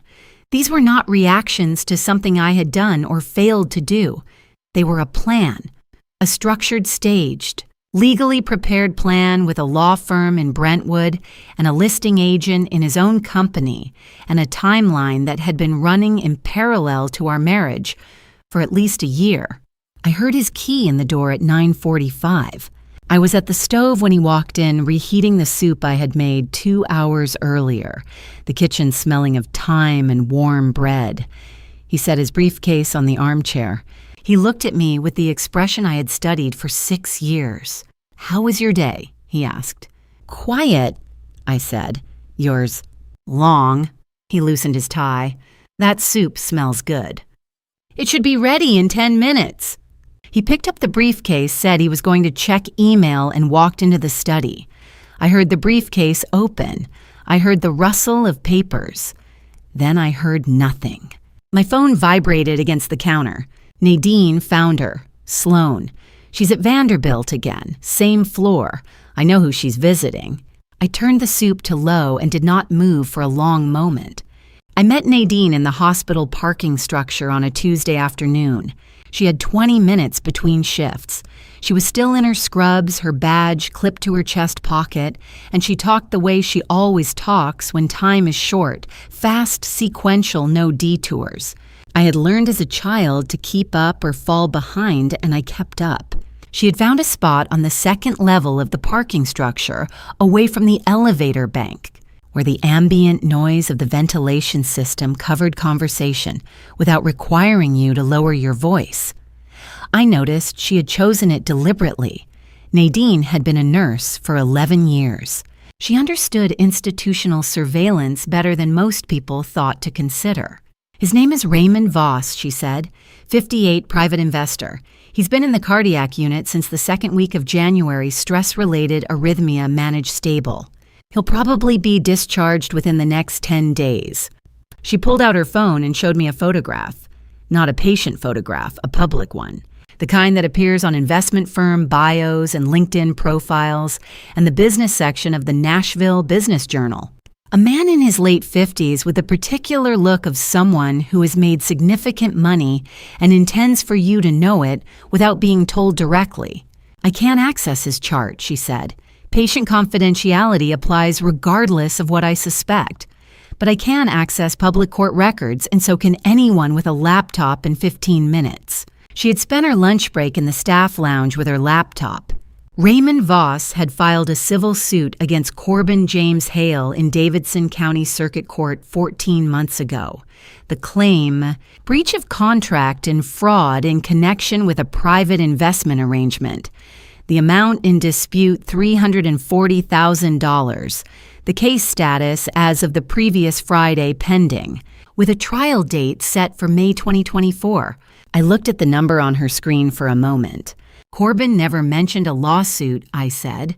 No, Nadine said. He wouldn't. She put the phone in her scrub pocket and looked out through the concrete gap in the parking structure toward the street below, where a food cart was doing steady business in the February cold.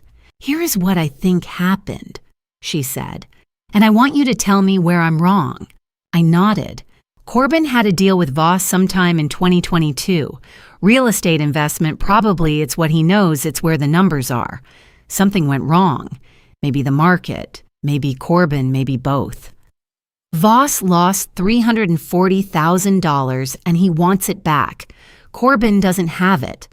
She paused. But he knows where there is a house worth $895,000. The parking structure hummed around us. A car on the level above backed out of a space, its reverse sensors beeping twice and then stopping. Sloan knew Voss before this, I said. It was not a question, it was the piece that made the rest of the structure load-bearing. That's why she's here. She's not just the listing agent. She's the link between Corbin and Voss. She brokered whatever the original arrangement was. Nadine looked at me steadily. That's what it looks like from where I'm standing. I thought about the first time I had seen Sloan Whitfield's name at the bottom of a Zillow listing in a Nashville office on a Thursday night in January, with the ventilation system humming and my cold tea at my elbow. I thought about the way she had moved through my parents' house in February, her eyes cataloging the sight lines and the ceiling heights, while her voice made pleasant conversation about the great smoky real estate market. I thought about the vanity plate on her silver SUV and the way her smile arrived slightly before her words. She had not come to Fontana to see the mountains. She had come to finalize the inventory of what she was going to sell. The plan. I said, slowly assembling it out loud the way I would talk through a structural problem with a contractor, saying it to hear whether it held weight. Sell the Fontana house. $895,000. Pay Voss his $340,000 before the May trial date. The lawsuit disappears. Whatever remains, Corbin and Sloan split between them. And by the time anyone looks closely, the transaction is complete and the money has moved. Nadine was quiet for a moment. The forged signature on the listing, she said. The divorce filing with the house listed as a marital asset. The title company called to your parents' house. It's all the same mechanism. She looked at me directly. Dell, this is wire fraud. This is forgery. This is conspiracy. This is not just a bad husband. I had known this intellectually since the night I had found the blue folder in Corbin's briefcase. But there is a difference between knowing something as a legal category and hearing it spoken plainly by someone you trust in a parking structure in February, while her badge says her name on her chest and her hands are steady. I know, I said. We sat with it for a moment. Outside, the food cart vendor handed a paper cup to a woman in a heavy coat who walked away quickly, head down against the wind. What do we do now? Nadine asked. I looked at the hospital building visible through the gap in the concrete 10 floors of lit windows, somewhere in which a 58-year-old man with a stress-related arrhythmia was waiting to find out whether his $340,000 was going to come back to him through fraud. I need one more thing before we do anything, I said. Nadine waited. A letter from the bank. I had been watching for it since I had first photographed the divorce filing and seen the Nashville apartment listed in the asset schedule.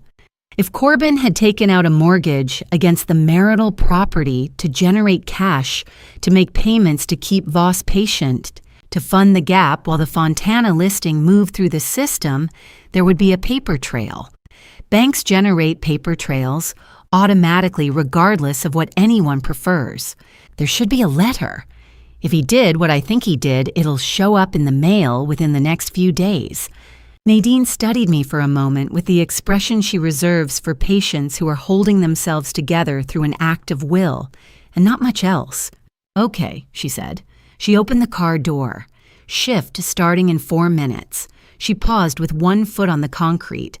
Are you sleeping? She asked. Some, I said. She nodded once the way she nods when she accepts an answer she does not entirely believe, and walked toward the elevator bank without looking back. I sat in the car alone for a while. I did not have to wait long for the letter. It arrived in the mailbox the following day. The envelope was white with a blue bank logo in the upper left corner. Third notice. It was the kind of envelope you do not open while standing at the mailbox. I carried it inside, set it on the kitchen counter, and put the kettle on. Then I stood at the window and watched the street below for a while, the particular Nashville morning light that arrives flat and gray in early March, before the redbuds come up and remind you the city knows how to be beautiful. Then I opened the envelope. The letter was 2 pages. The first page was formatted with the precise impersonality of bank correspondence account number, loan reference, property address, outstanding balance. The second page was a schedule of missed payments with dates and amounts and a contact number for the loss mitigation department. The loan amount was $280,000.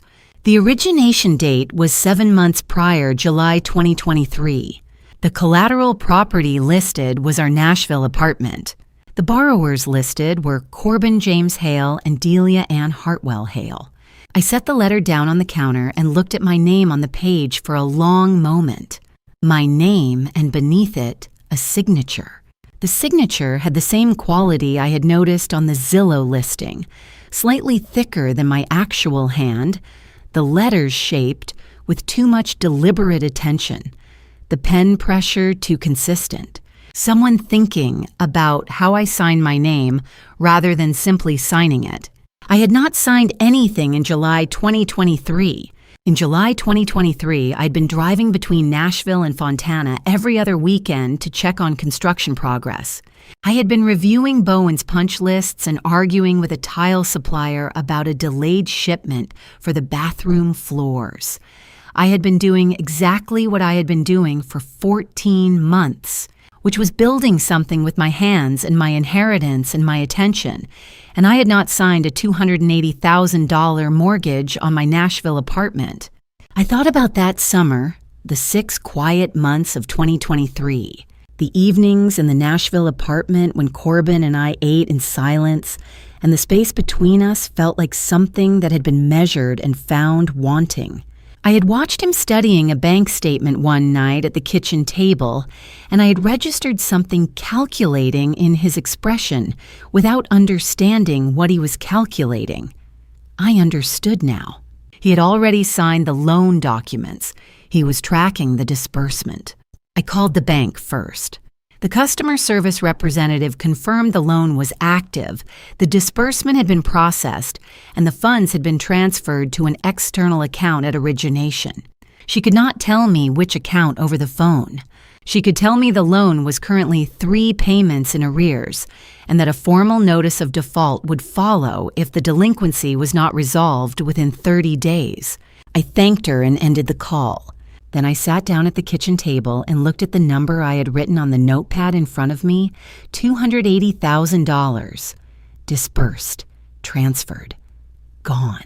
To an account I was not permitted to access and had not known existed 7 months ago when someone used my name to borrow the money.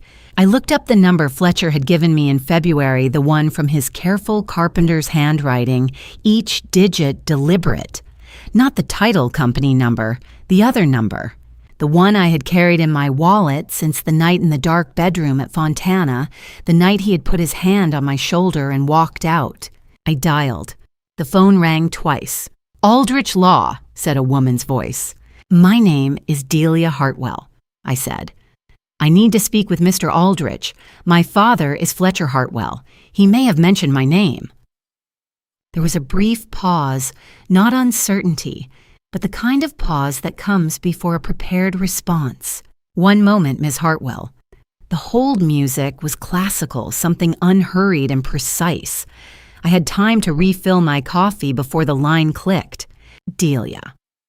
The voice was measured deliberate, the voice of a man in his late 60s who has spent 40 years choosing words carefully.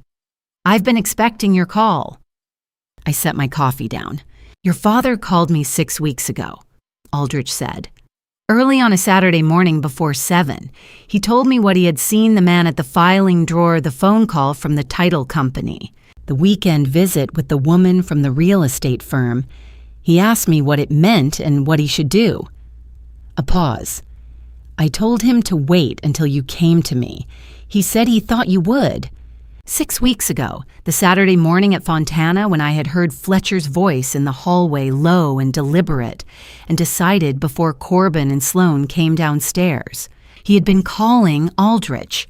He'd been doing exactly what I had been doing in the same quiet and methodical way without telling me because he did not want to frighten me before I was ready. My father had been protecting me the same way I had been trying to protect him. "I have the bank letter," I said. "Third notice on a $280,000 mortgage originated in July 2023. My signature is on it. I did not sign it." "I expected something like this," Aldrich said. He did not sound surprised. He sounded like a man reviewing a structural assessment he had commissioned 3 months earlier. "Do you have photographs of the Zillow listing?" "Yes." "The divorce filing?" "Yes." "The neighbor's photographs from October." I stopped. "How did you know about those?" "Your father is a very thorough man," Aldrich said. He described them in some detail. I almost smiled. Aldrich walked me through the next steps with the efficiency of someone who had already thought through the sequence. First, a formal forgery report filed directly with the bank's fraud department. Not the general customer service line in writing with copies of the mortgage documents and a statement that I had not been present at or party to the loan origination. Second, a report to the Tennessee Department of Commerce and Insurance regarding the fraudulent real estate listing, citing the forged seller signature. Third, and here his voice dropped into a register that told me he was choosing words with particular care contact with the FBI field office in Nashville regarding potential wire fraud.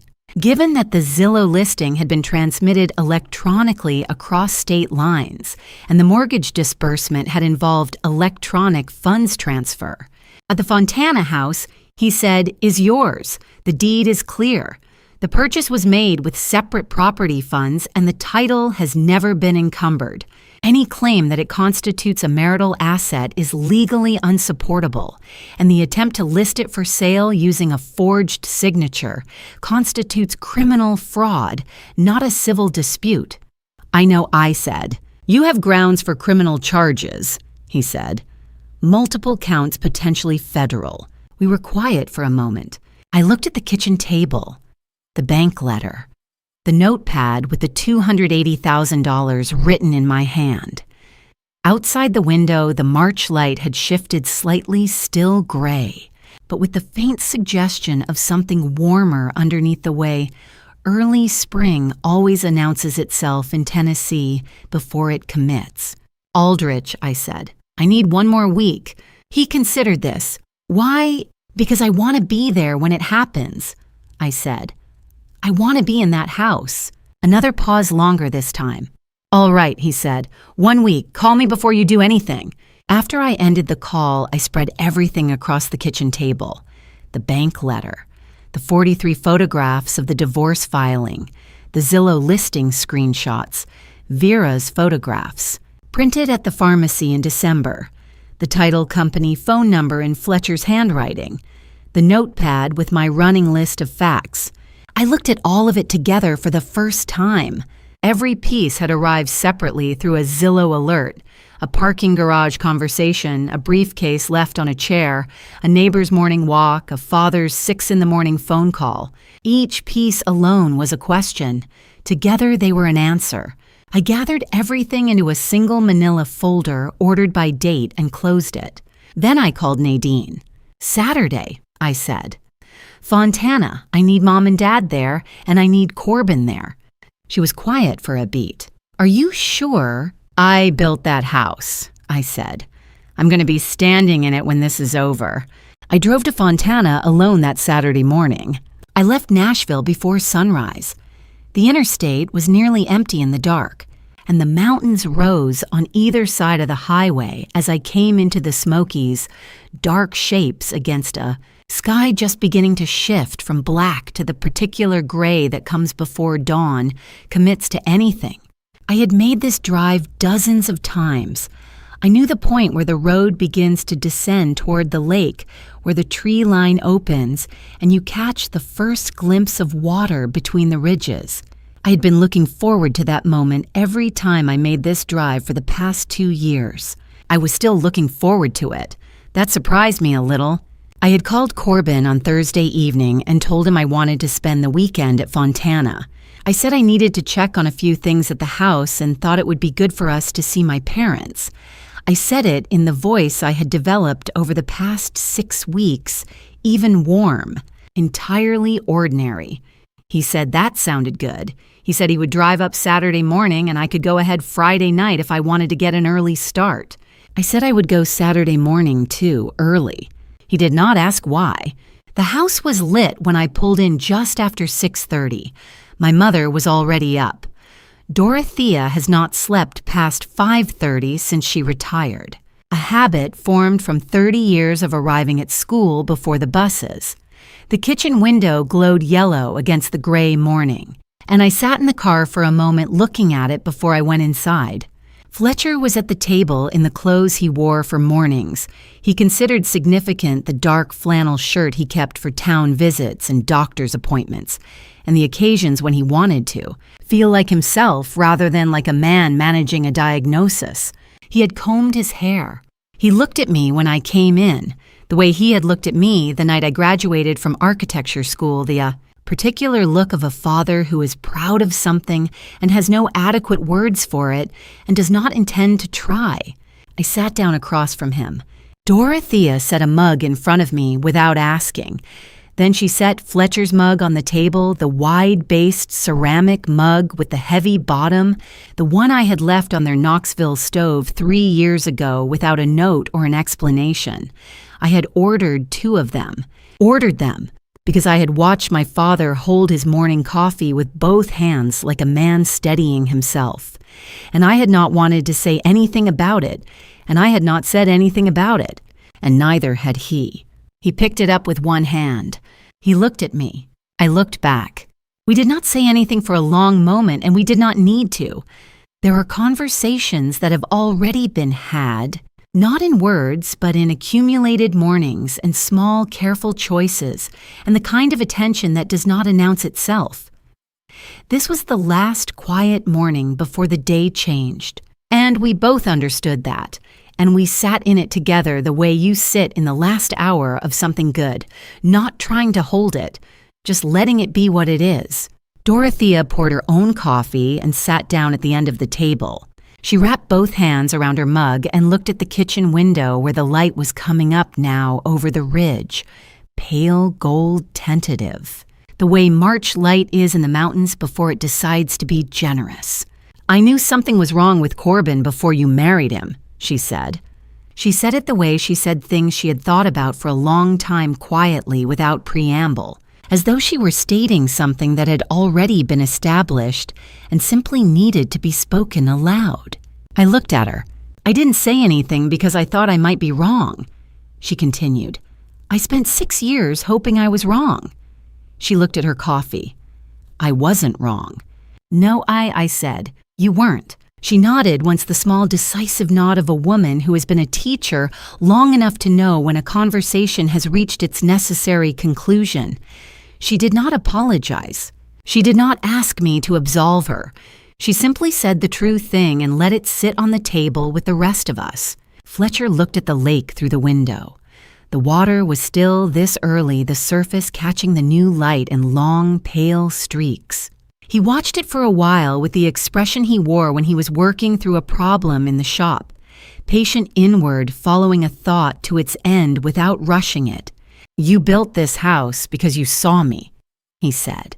He was still looking at the lake. "Not what I was becoming, who I was." He paused. A man who could still do things, who still needed to. I did not answer right away, because the answer was yes, and it was also more than yes, and I did not have words for the more than yes part. So I just looked at him, at his hands around the mug, at the dark flannel shirt, at the 74-year-old face of a man who had spent 40 years building things out of wood, and who had taught me without intending to, that the point of making something is not what you get when it is done, but what you understand about yourself in the making of it. "Whatever happens today," Fletcher said, "that doesn't change." We heard the car before we saw it. Tires on the gravel of the lake road, the particular sound a vehicle makes when it is moving slowly and deliberately, as if the driver is taking in the approach. I knew the sound of Corbin's car. I had heard it in driveways and parking garages, and the Nashville street below our apartment window for 6 years. Fletcher set down his mug. He stood slowly with the measured deliberateness that Parkinson's had taught him, not the hesitation of uncertainty, but the patience of a man who has learned to give each movement its full due. He looked at me once. Then he walked down the hallway toward the wood shop, and I heard the door close behind him, a soft, certain sound, the sound of a man positioning himself exactly where he intended to be. Dorothea looked at me across the table. "Go," she said.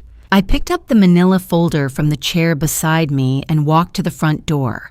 The porch was cold, the boards damp with early morning condensation.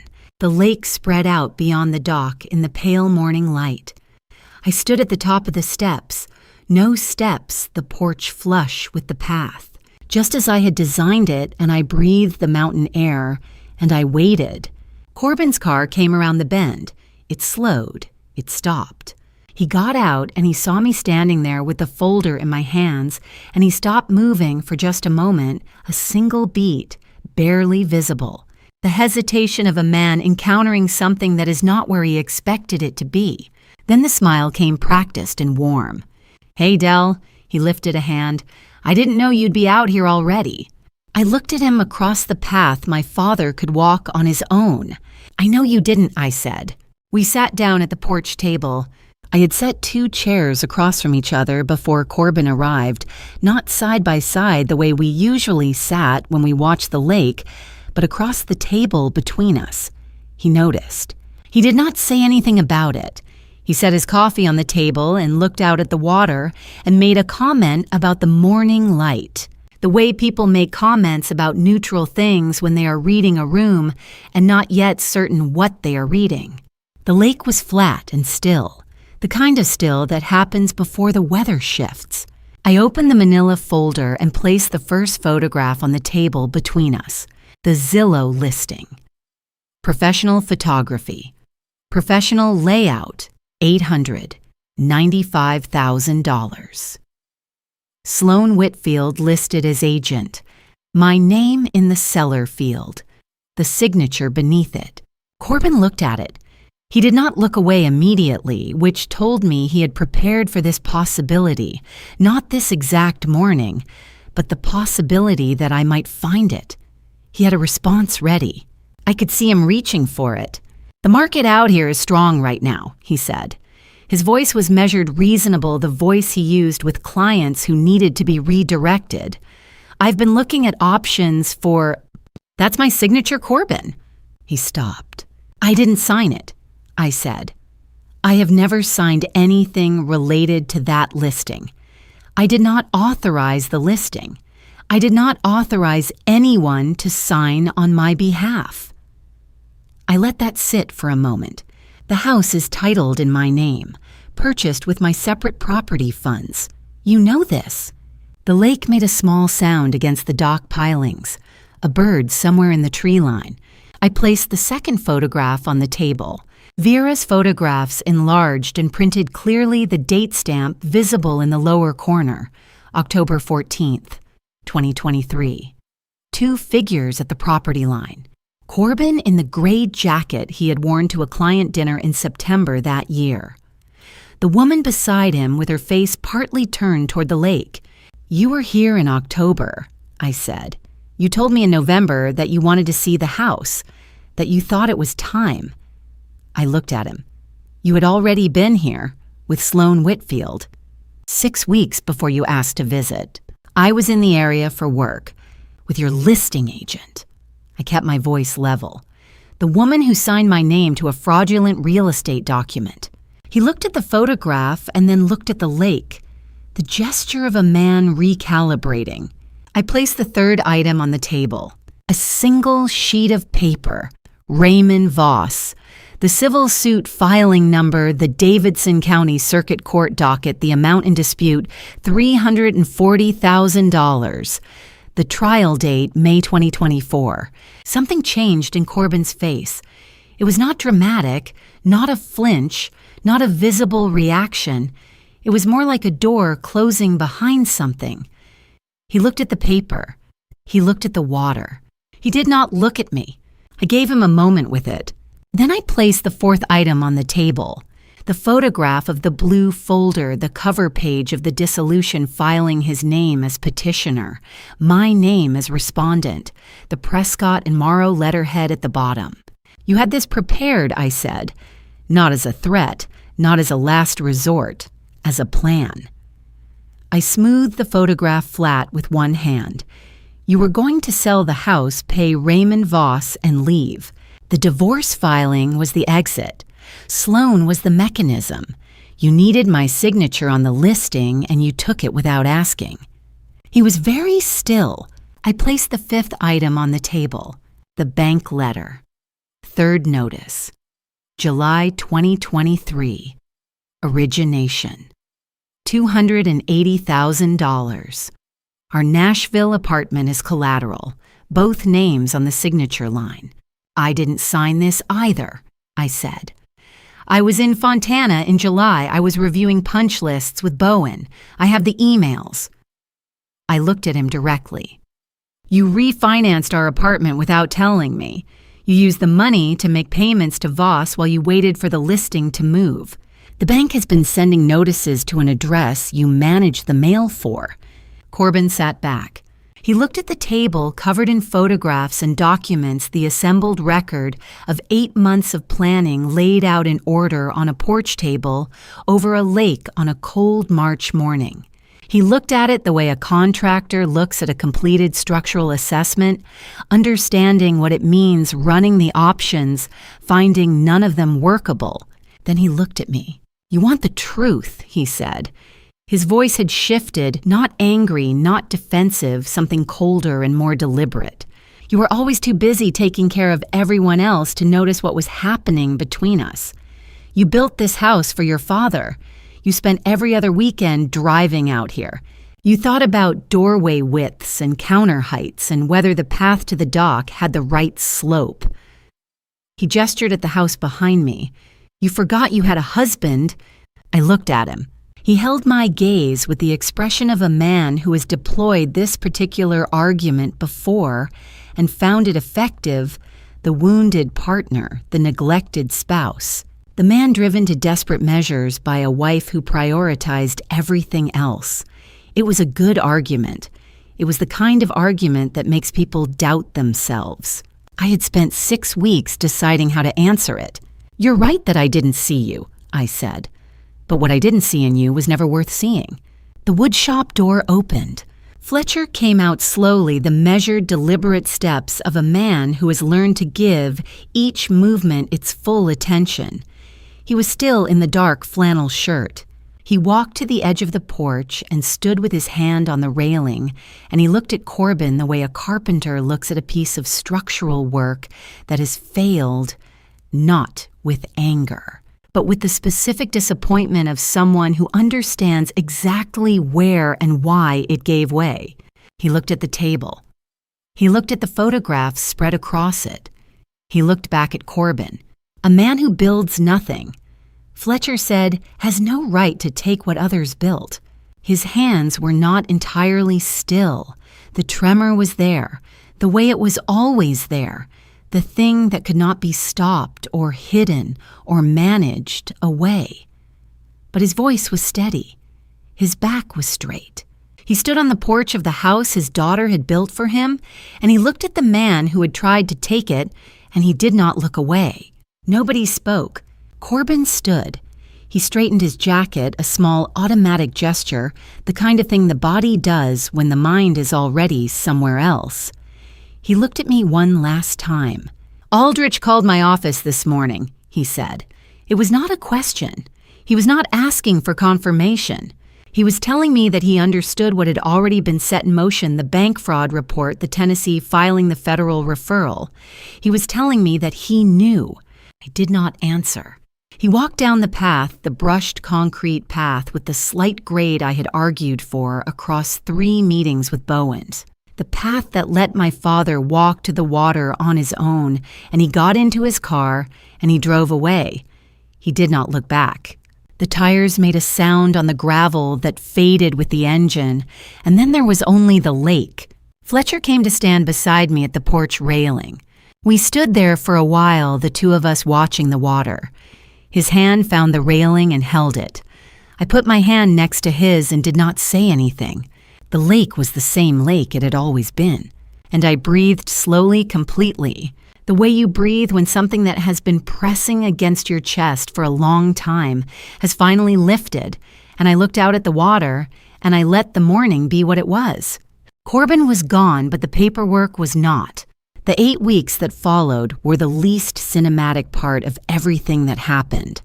There were no confrontations, no dramatic revelations, no moments that would translate well to anything. There were phone calls with Aldrich and forms filed in triplicate and a certified letter to the bank's fraud department that I revised 4 times before I was satisfied with the language. There were Tuesday afternoons in waiting rooms and Thursday mornings sending document files through encrypted email, and one particular Wednesday when I sat on hold with a federal agency for 47 minutes, listening to the same 2 minutes of hold music on a loop. None of it was dramatic. All of it was necessary. Aldrich filed the forgery and wire fraud reports with the FBI's Nashville field office in the second week of March. I did not attend that meeting. He had told me I did not need to, and I had learned by then to trust the judgment of a man who had been doing this work since before I was born, and who had prepared for this particular situation 6 weeks before I had asked him to. The Zillow listing came down within 48 hours of the court order. I know because I checked sitting in my car in the Fontana driveway on a Sunday morning. And then I put my phone away and went inside to have coffee with my parents. Sloan Whitfield's Tennessee real estate license was suspended pending investigation within the first month. Aldrich mentioned it in passing during one of our calls. The way you mention a procedural outcome that was never really in question, I did not feel satisfaction exactly. I felt the particular flat recognition of a consequence arriving at its correct destination. The fraudulent mortgage on the Nashville apartment was resolved in April because my signature had been obtained without my knowledge or consent, and because I had documentation of my whereabouts during the origination period. Courtesy of 47 emails between me and Bowen about tile shipments and punch lists from July 2023, the bank's fraud division cleared my name from the loan. The notarization on the original documents was also flagged as part of the fraud investigation, which added a separate count to what Aldrich had already filed. The apartment remained. The debt remained Corbin's alone. Nadine paid her $15,000 to Corbin's attorney in a single transfer in April. She'd been saving for 3 months quietly without telling me until it was done, the way our family apparently handles things. She called me afterward and said, "It's done. He has no hold on me." I told her I knew. She said she needed to say it out loud anyway. The divorce filing was straightforward. When there are no shared assets, when the house one spouse built is legally and entirely the separate property of the others, when the apartment debt belongs solely to the party who incurred it, fraudulently, the arithmetic is uncomplicated. Aldrich handled it. I signed documents that were actually presented to me, in person with a witness present, the way legal documents are meant to be signed. Through all of it, I drove to Fontana every weekend, not because I needed to check on anything, not because there was anything to monitor or manage. I drove to Fontana because the house was there and my parents were in it. And after 8 months of learning to be careful about everything I needed somewhere I did not have to be careful. Fletcher was in the woodshop most mornings. I could hear the sounds from the porch, the low hum of the lathe, the intermittent rasp of sandpaper, the particular silence that falls when a craftsman is measuring something and does not want to interrupt his own concentration. I did not go in. I brought my work to the porch table and I sat with the lake in front of me and the sound of my father working behind me, and I let that be enough. One evening in April, he came out to the porch after dinner and sat in the chair across from me. "You all right, Del?" he asked. It was the first time he had asked me that directly, not in the oblique way of parents who ask adjacent questions, hoping you will volunteer the real answer, but directly. The way he asked direct questions about structural things is this joint sound. Is this beam carrying its load? Is this the right wood for what you're asking it to do? I thought about it. Actually thought about it instead of answering the way I had been answering people for the past 8 months with the even, practiced voice that told them what they needed to hear. "I built something real," I said. He tried to take it and he couldn't. "So yes, I think I'm all right." Fletcher nodded. He looked at the lake for a while. "Good," he said, "just that." Dorothea had been sitting in the doorway behind us, the screen door propped open, the way she keeps it in the evenings, when the temperature is mild. She came out and sat beside me and took my hand without asking, the way she had not done since I was a child, home from a difficult day. Children who always seem fine, she said, are usually children who learned early not to ask for things. She looked at our hands. I should have looked more carefully for a long time. "I'm sorry, Del." "You don't need to apologize," I said. "I do," she said. "I know I do." We sat there, the three of us, Fletcher with the lake, Dorothea with my hand. and me in the middle of the two people I had built a house for, and the evening came down over the water, and the wood shop stood quiet behind us. Late May arrived the way it does in the Smokies, slowly with warmth that accumulates rather than announces itself. The mornings getting lighter earlier, and the lake taking on a different quality of stillness, softer than winter's version, more patient. I was on the porch on a Saturday afternoon, a half-finished set of drawings on the table when I heard something from the wood shop. The lathe first, then the sandpaper, then the lathe again for a longer stretch than usual. Fletcher was making something. I did not go in and ask what. I knew him well enough to know that he would tell me when it was ready, and that asking before then would be like measuring a piece before the wood has had time to dry, technically possible, but not what the work required. I turned back to my drawings. 3 weeks later, he called me in from the porch. It was a Sunday morning in June when my father called me into the wood shop. The lake outside the north-facing window had the color of new leaves. I had been on the porch with my coffee when I heard him at the door. I followed him in without asking anything. On the workbench was a small box, cedar from the grain and the color, the same cedar as the siding on the house outside, which I did not think was accidental. 8 inches long, 5 inches wide, sanded smooth, finished with a thin coat of oil, a small brass latch on the front. It was not perfect. One back corner sat slightly uneven. The grain on the lid ran at a faint angle to the edge. The latch was centered by eye rather than by measurement, and the eye had been close but not exact. I had spent 15 years in a profession that cares about precision. I knew exactly what perfect looked like. This box had been made by a man whose hands had tremored for 3 years and who had kept working anyway. Every small imperfection in it was the record of the hand that shook and the hand that continued. I looked at it for a long moment. Fletcher pushed it toward me. He did not say anything. I opened the latch. Inside, on a small square of cedar, were 2 things: a house key on a plain brass ring and a folded piece of paper. I took out the paper. His handwriting careful block letters, each one given its full space, the tremor visible in the longer strokes, but the words entirely clear. You did not build this house because of a deed. You built it because you saw me, not what I was becoming, who I was. I am writing this down so you know that I see you too. I always have. I read it 3 times. I folded it along its creases and put it in my shirt pocket. Then I looked at my father. He was watching me with the same expression he'd worn in this shop when I was 9 years old and had fit my first dovetail joint. Not pride exactly, but the quieter thing beneath pride. The recognition between 2 people who make things. I stepped forward and put my arms around him. We are not a family that does this easily.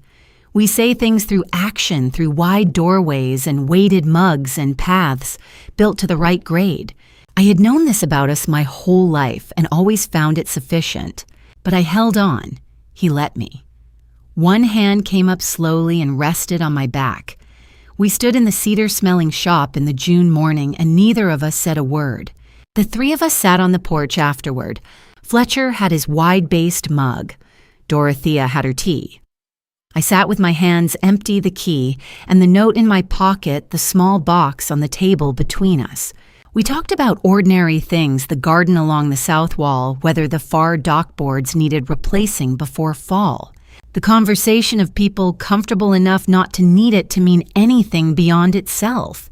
Then Fletcher set down his mug. A white heron had come in low over the water and landed at the end of the dock, upright and still facing the lake. "Look at that," Fletcher said. 3 words. We all looked. He watched the bird for a moment. Then he set both hands on his knees, pushed himself to standing, and went inside.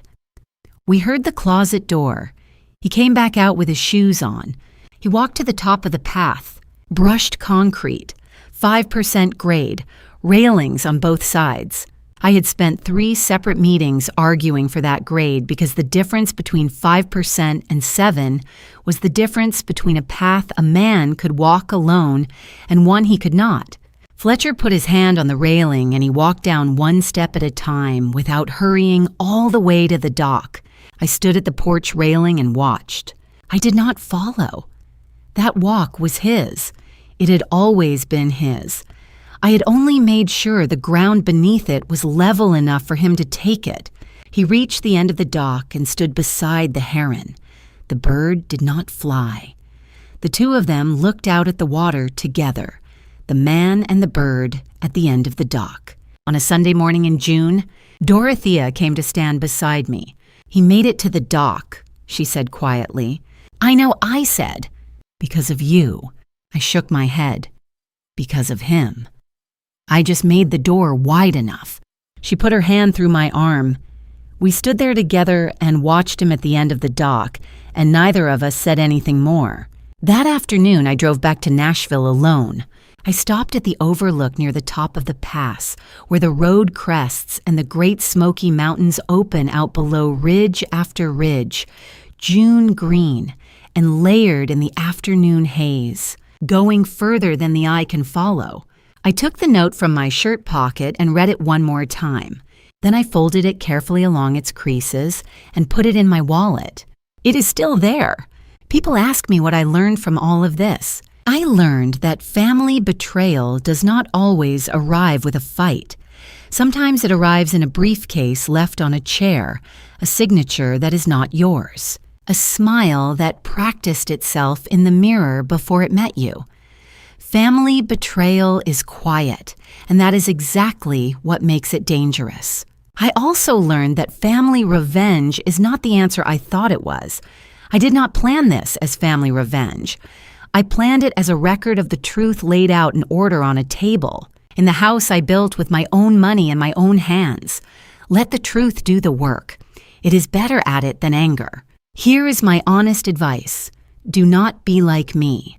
Do not wait until the briefcase is on the chair before you ask the hard questions. Pay attention not only to what you are building, but to who is standing behind you while you build it. I believe God gives us the people who see us clearly, the Fletchers, the Nadines, so we remember who we are when family betrayal tries to tell us otherwise. Hold on to those people. If this story moved you, leave a comment and tell me what you felt. Share it with someone who needs to hear it and subscribe if you want more stories like this one. Thank you for staying until the end. A reminder, some stories ahead contain fictional elements built for reflection and for understanding. If that is not for you, no hard feelings, step away and find what serves you better. But if you are staying, I am glad. That wraps up this story. Thanks for being here. I'll catch you in the next one.